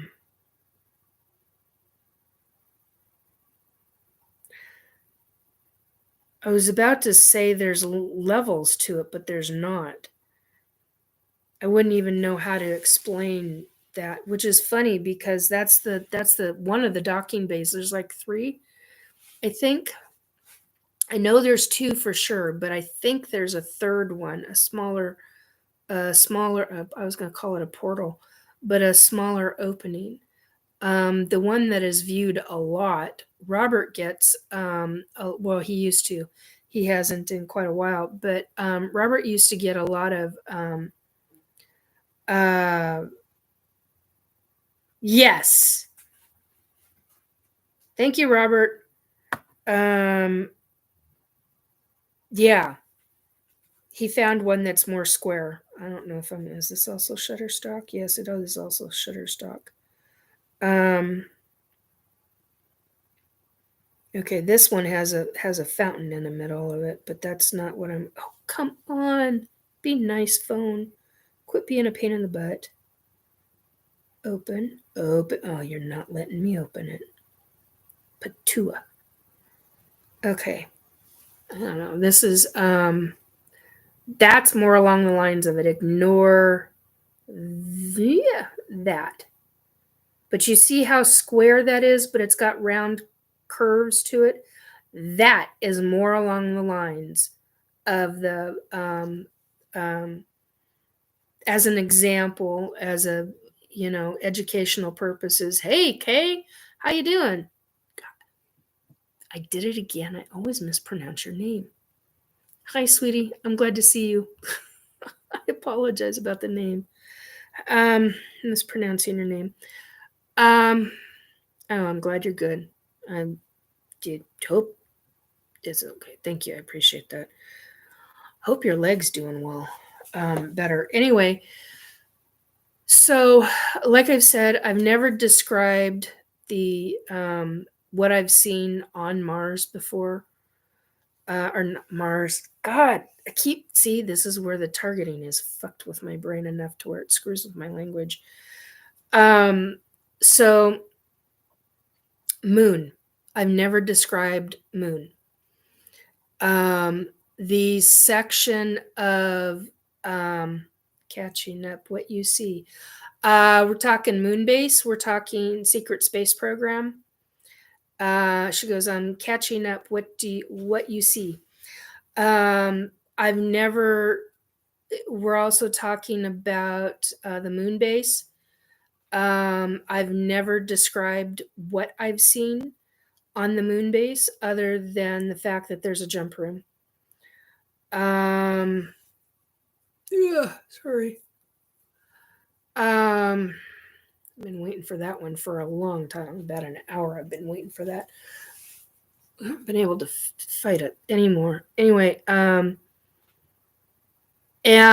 on the moon, or on the, see, I did it again. On the Mars base, where I was located was away from the landing bay, from the oh God, see, now I've lost the words again. This is why I've written stuff down. Yeah, landing bay. Hangar bay. Hangar bay, landing bay.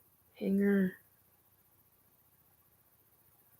Oh, hang on a minute. I just heard it. Hangar bay 1, Hangar bay 2. There's a fourth one. Hangar bay 3 and Hangar bay 4. Hangar bay 4 is the emergency exit, not emergency. It's the emergency bay. Med bay. Emergency med bay. That's what it is. Hangar bay 4 is the emergency med bay. Well, see there. Hey, Tim, you're at Coachella. Oh, thank you, Tim. I appreciate that. That's appreciated. You're at Coachella. Sterilization zone. Yeah, it's an emergency med bay area. I think you were saying, yeah, I was just gonna say, sterilization zone. Yeah, I think you're right, Robert. But what I was gonna say about that is that not really. I'm watching online. Okay, that's what I thought. I was like, wait a minute, you at home watching, or you multitasking, dude?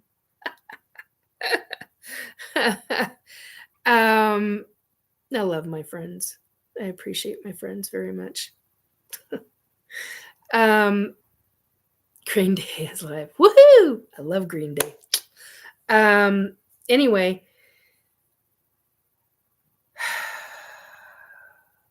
what was I gonna say? Oh, so when I was on Mars, the how do I say this? When I was on Mars, the ET that I saw, she was at a hidden. So if you were outside on Mars, you would see her. And she, well, you wouldn't see her because only those that knew where she was at would know that she was there. You wouldn't actually see her. They, it looks like a rock wall, but when you're on the inside, you're looking out, you can actually see all of it. So it's like a holographic projection of a wall. I don't know if that's what it is or not, but that's what it reminds me of. And the window for me came up to just below the boobs, so just above my, just above So when they had me in my 34 or 36-year-old clone body at that given moment in time, so I was 5'3", because I'm 5'2.5" now. So I was 5'3", so that window was in ground. The window was above ground, but we were standing, the way we were standing, part of it was below ground. Part of it was below ground. I don't know how to say this. It was like a counter. She was here. There was like a counter. I'm not describing the counter because it's not really a counter. It was where she was turning to talk to me from.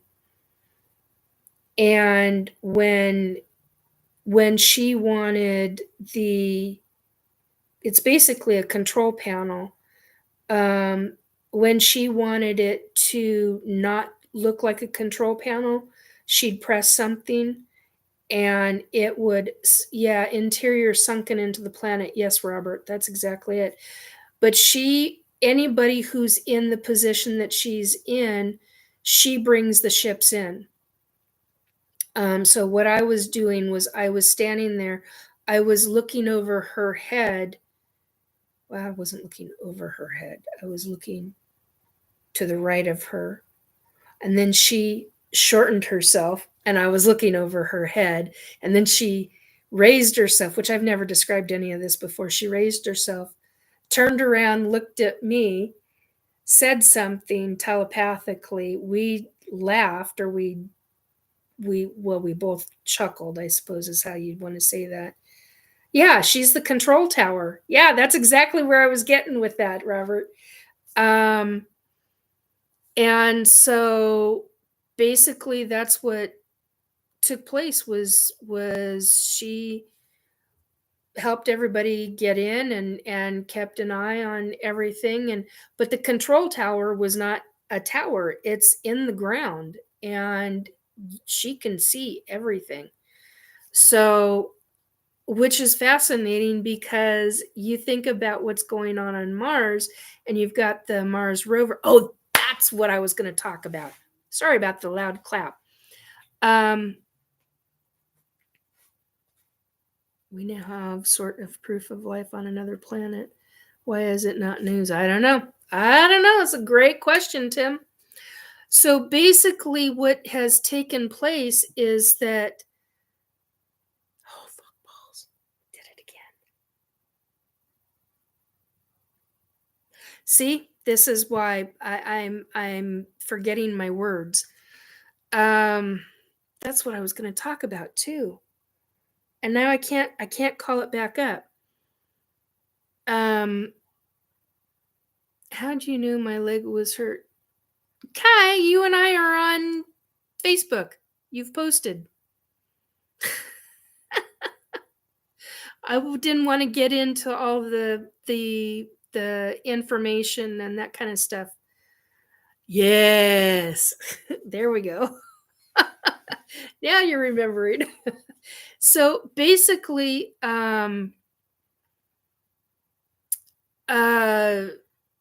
fuck balls. Man, that just irritates the shit out of me. This is what I'm talking about. They're not taking my memories, they're taking my language. And that's what the targeting has done. It's taken my language, it's taken my words away from me. It's not taking my memories away from me. Fuckballs is right. That's exactly it in a nutshell. Right there, Tim. Fuckballs. So, okay, I wanted to talk about SSP.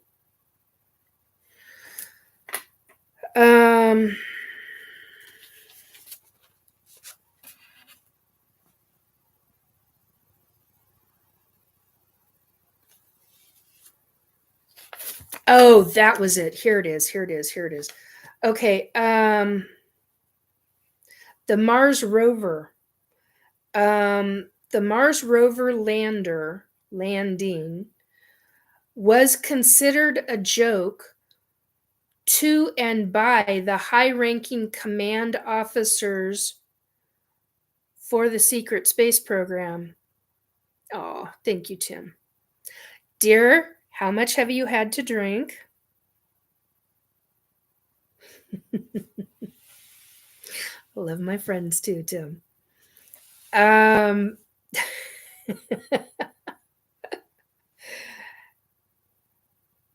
only time I get that now is like yeah, the only time I get that is how much have you had to drink, dear boy?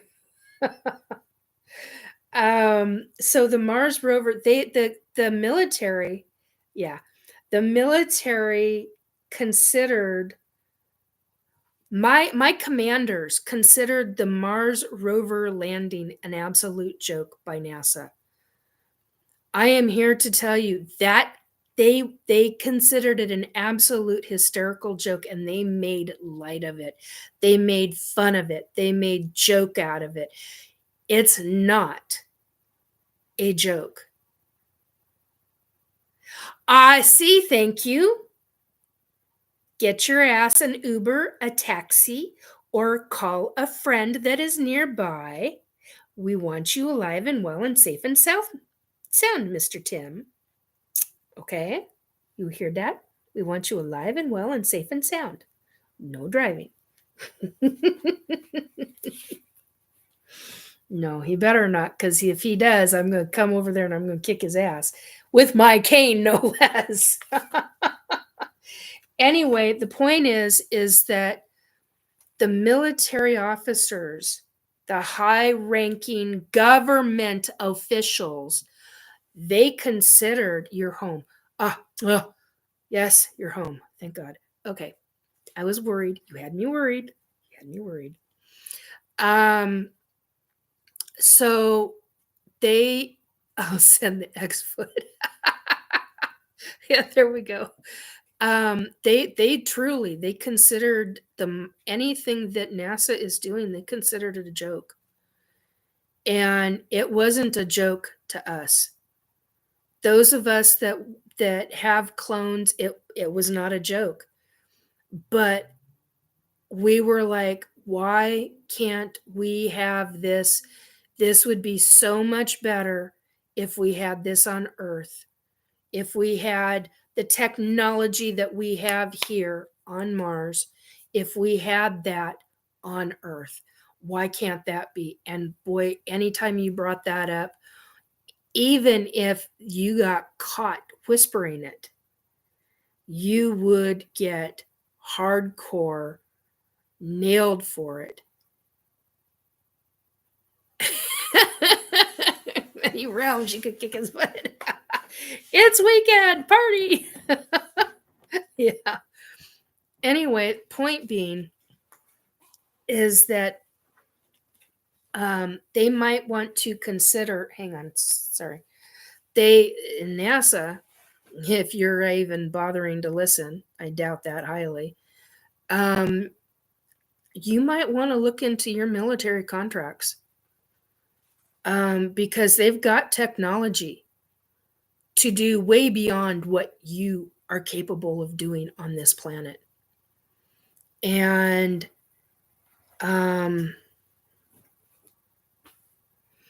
if you're not already secretly involved, because I don't remember it right now, you may be, and I just don't remember it.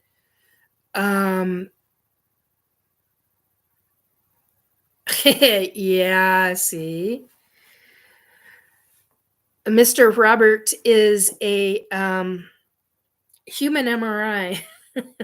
Anyway, if you want to take a look at it, I would highly recommend taking a look at it because I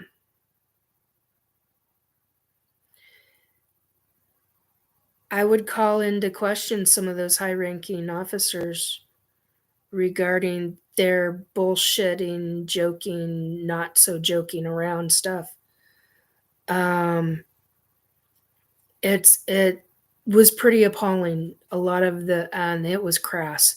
I don't remember the exact words. What I remember is how bad it felt, how derogatory it was. It was wicked.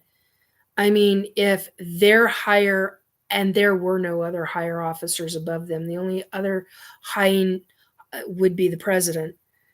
And even then, I don't know if any of the presidents actually know that there is a true, real space program with numerous other countries involved, with ETs involved.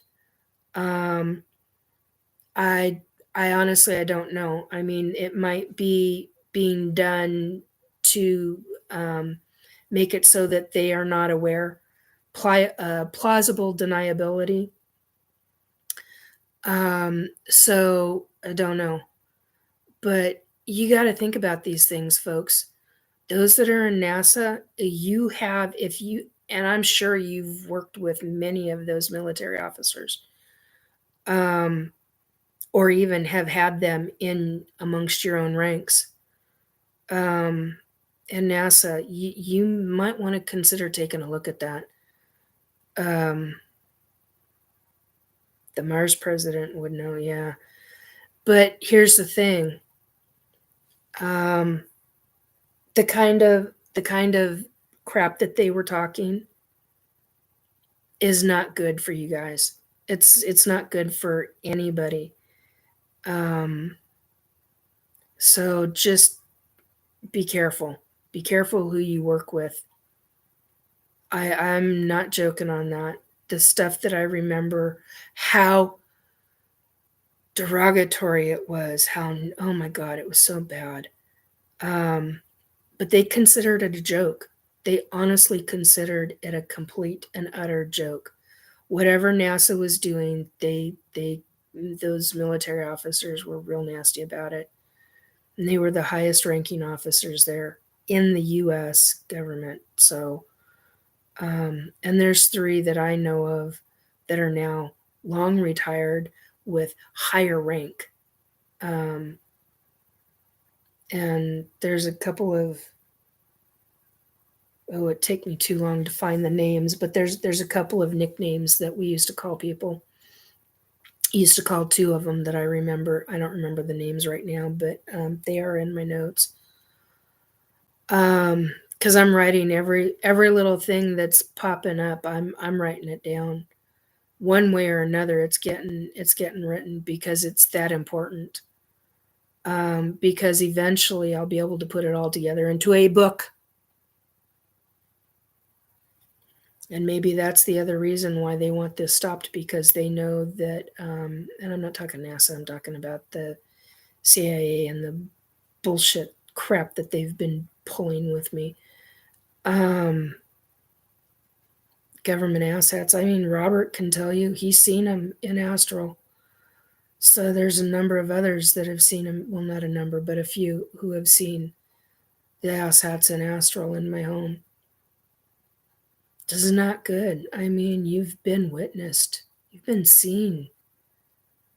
So this isn't just me blowing smoke up people's asses. This is an experiencer who's experienced a lot of shit and who's seen a lot of shit, and others have witnessed it. Douche canoes, yeah, they are douche canoes. I mean, seriously, they're not. Yeah, that's essentially. I'd like them completely wiped off and annihilated, but I have my hands tied by the hierarchies. Um, but the hierarchies don't have anybody to tie their hands. They've got it okayed. Yes, that posted. Do they look human? They're human CIA in astral form, Christine. Yeah, they're human. Um, so yeah, that's not been good. Although I do have to say they have tried with new people, and then they've tried coming back with the old ones. Um, excuse me. Seems like the evil is winning. That sucks. Yeah, it does. Speaking of which, Amy, you had said something earlier, and I don't think I got back to it. Let me go up and double check. Um, based on 400 clones. Whoa! What the hell did I just do? Somehow I just got to activity? How the hell did that happen? Okay, well, I think I'm going back down and staying back down. Wow, okay. That was okay. So you know, NASA, you might want to be careful with which officers you're working with. They have mouths and they're using them. Not joking on that. It wasn't nice. And yeah, there were people mentioned, but I don't remember names. I remember the sensation of people being, specific names being mentioned. So be real careful who you're working with, because they're doing some not so cool stuff. And they're also keeping track of what you're doing, even though they're doing things that they shouldn't be. So that's just something to think about. I never did get to the portals, and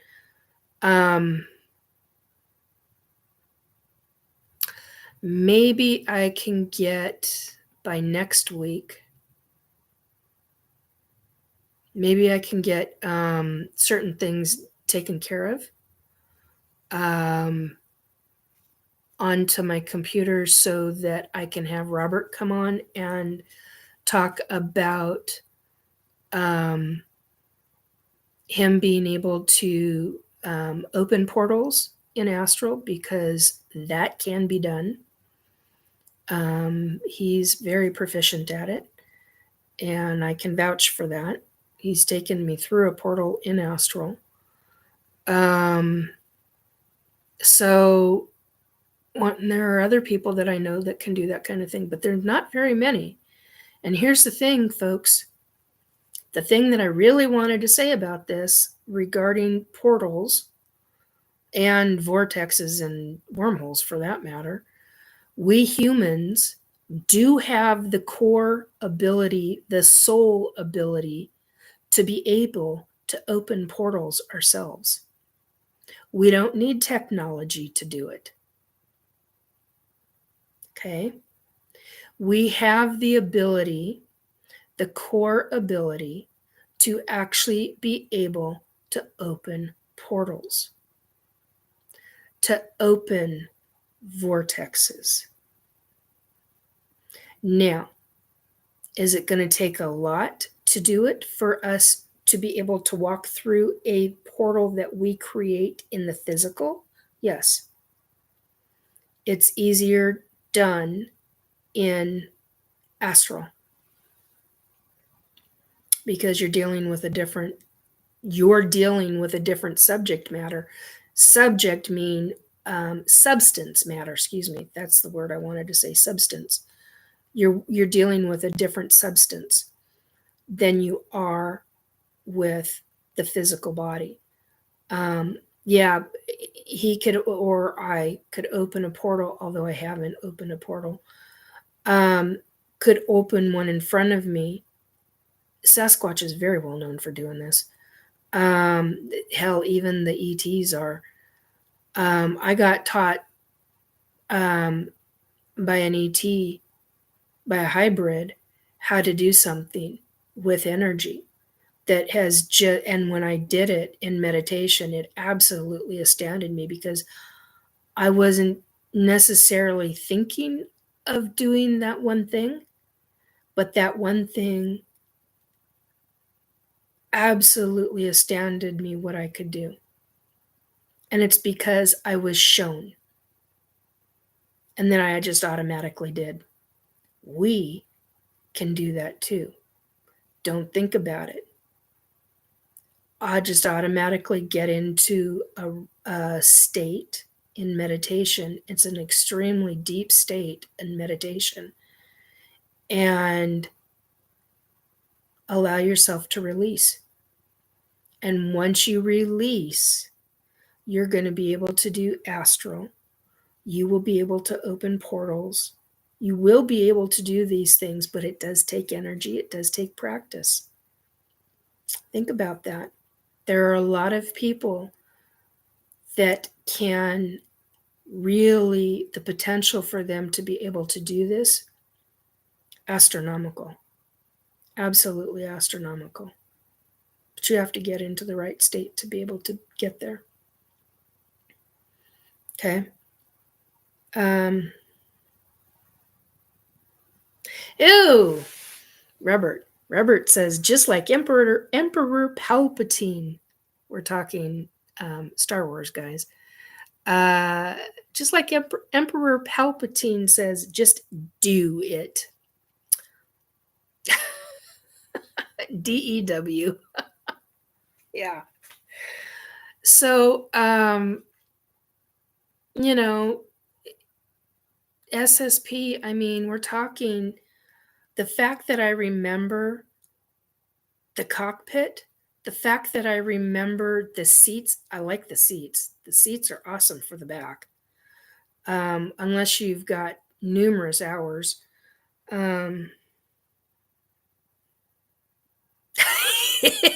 Christine, that's awesome. Palpatine sounds like palpitation, emperor named after a heart condition. Ha ha ha. Yeah, I like that. That's actually pretty funny. But we have the ability to do things. It's how willing are you to release your mind and your soul in such a way to where you can do those things. And the interesting thing is that what the hybrid taught me, I realized that I was capable of doing that long before I was ever in human form. That was a hell of a realization when that hit me. That was like mind-bending. Mind-bending doesn't even describe it. It really doesn't. It's just incredible. And I wish, other than government asshats, I wish everybody could do it. It's something that our governments, our global governments, are trying to prevent. And I think I understand why now. I mean, truly, I think I understand why now, because we would be extremely dangerous. And they don't want us learning. I mean, to be blunt, there's a lot of things that they don't want to have happen anymore. And it's all about the control of the population. How much control can they put upon us? Think about that.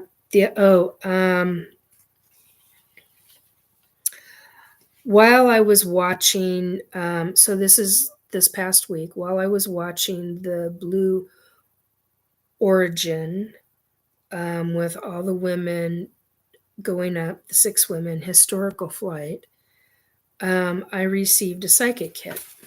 And I call them psychic kits for a reason, because they usually hit me hard and usually hit me fast.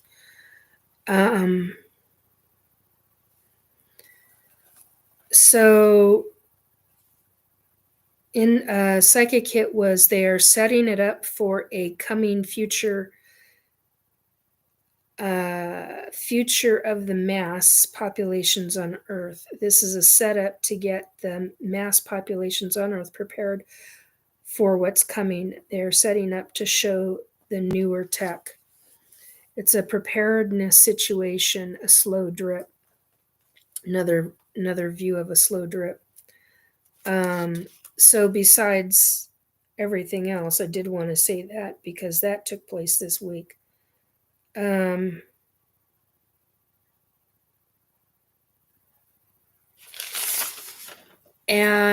this is the other thing I heard while I was writing stuff up.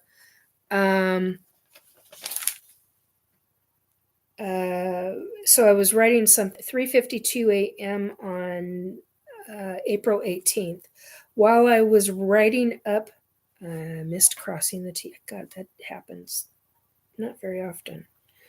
While I was writing up a post for Facebook, I heard, quote, "We are going to be," okay, quote unquote, "through the looking glass," end quote. And that was said to me actually by my mom when I was writing up what we were going to be talking about regarding SSP.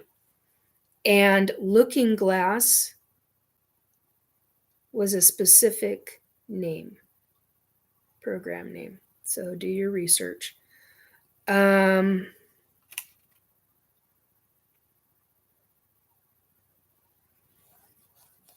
Then I had a bunch of psychic. That deals with a school situation that happened already. I had a bunch of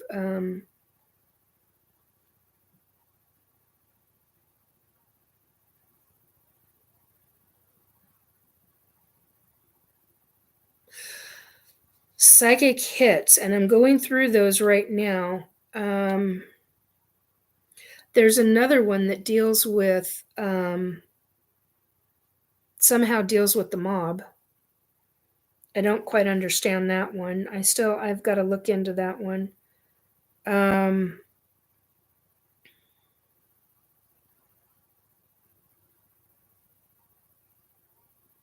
Something about a giant empty building that's being used. It's not empty anymore.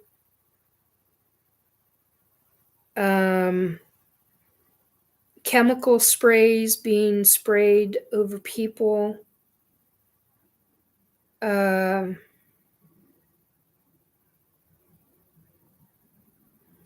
Someone tried to escape.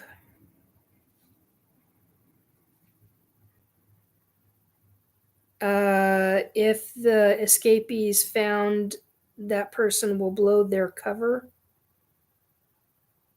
And the cover about an empty giant building that's not empty. And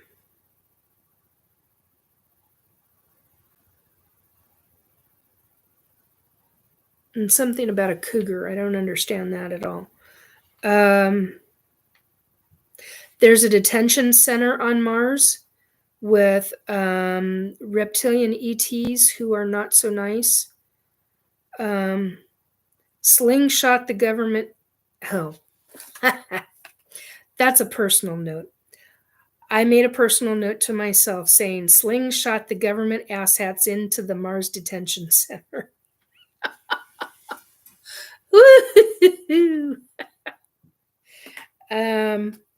Yeah, choice words for that one.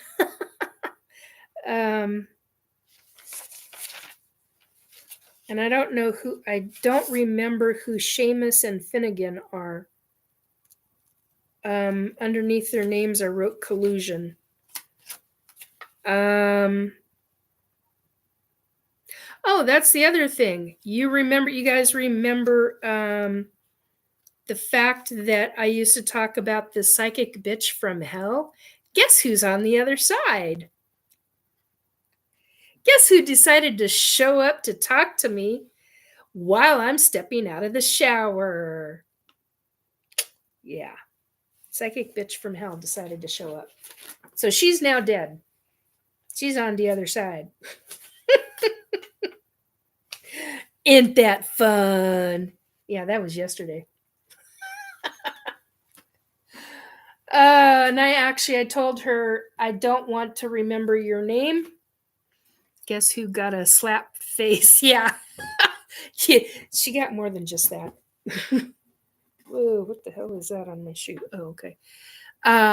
Oops, wrong way. There we go. Ugh. My head pillow so that when I actually want to lay back and take a quick nap. How did she die? Anything nefarious? I don't know. I got the impression, and it's nice to see you, Para. I got the impression I was being, yes, I know you were, Robert. Para, how do we know how she died? Anything nefarious? Yeah, I wish. I got the impression that she died of some kind of physical illness, and that it was long and tedious. Do you see how big of a smile that is on my face? Oh, and yes, I did get her to state that she knew. She knew about the ETs. She knew. She knew about government. She knew. And when I asked her how long she'd been dead, for a while now, quote unquote, for a while now. I was like, and how long is a while? A number of years. I went, uh-huh. You made it so that you didn't want me to know that you were dead. I went, okay. So, in other words, she's heard that what I've been saying about her, and I'm like, good. I've not been a happy camper with you, bitch. So, yeah, I was talking quite loudly in my bathroom that morning or that afternoon, whatever day it was. Thursday. That was Thursday. Is it Thursday? Today's the 19th. No. Oh crap! I can't remember what day it was. It was yesterday. See, my days, with the medical thing that I had going on, I've had my days are kind of wonky. But yeah, I've not been happy with her. But she fucking knows it. And it wouldn't surprise me if she was egging on me. Wouldn't surprise me at all if she was egging on the asshats. So, but yet at the same time,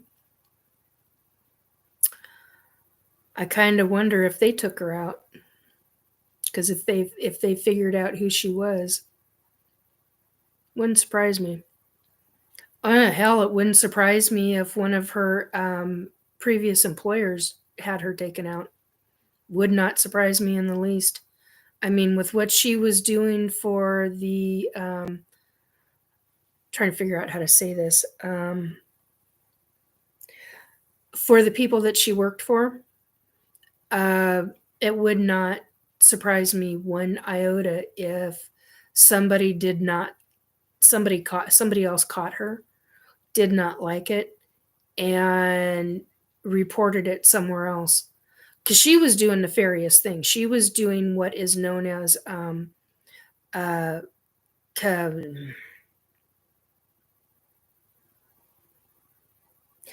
see, this is where they take the fucking words from me, and that's where I get mad. That's where it's like, you do not want me to build my energy up.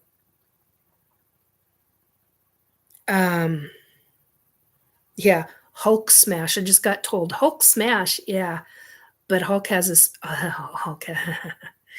Yeah.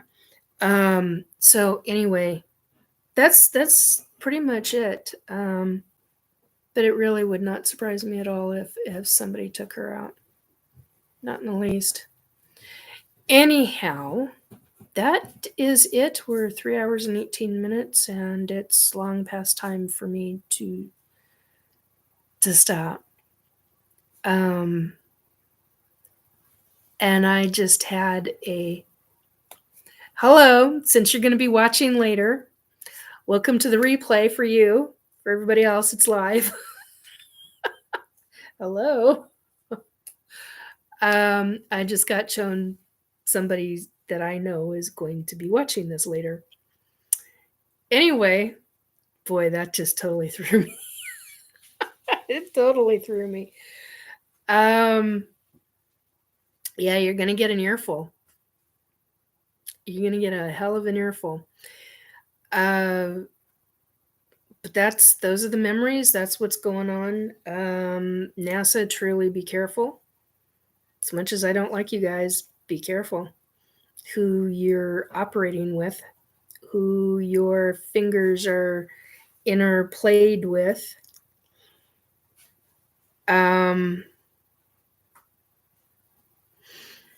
Night, Tim. Love and miss you too, dear. Be good. Go get some play in. Anyway, enjoy, folks. Take very good care of yourself. I'm going to have to get into the, yeah. Let's see. Here we are. Yeah. Good night to you too. And yes, I will try to keep swimming. Keep on swimming.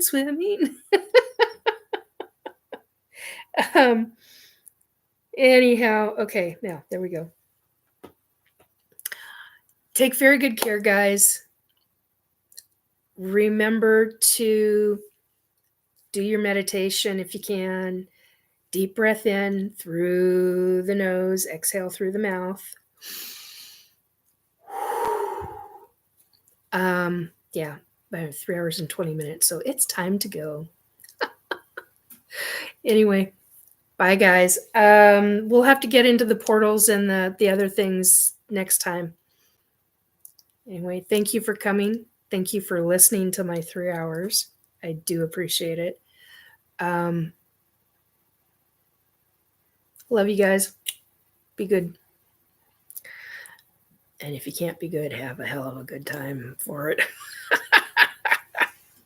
Yeah. See you soon. Bye.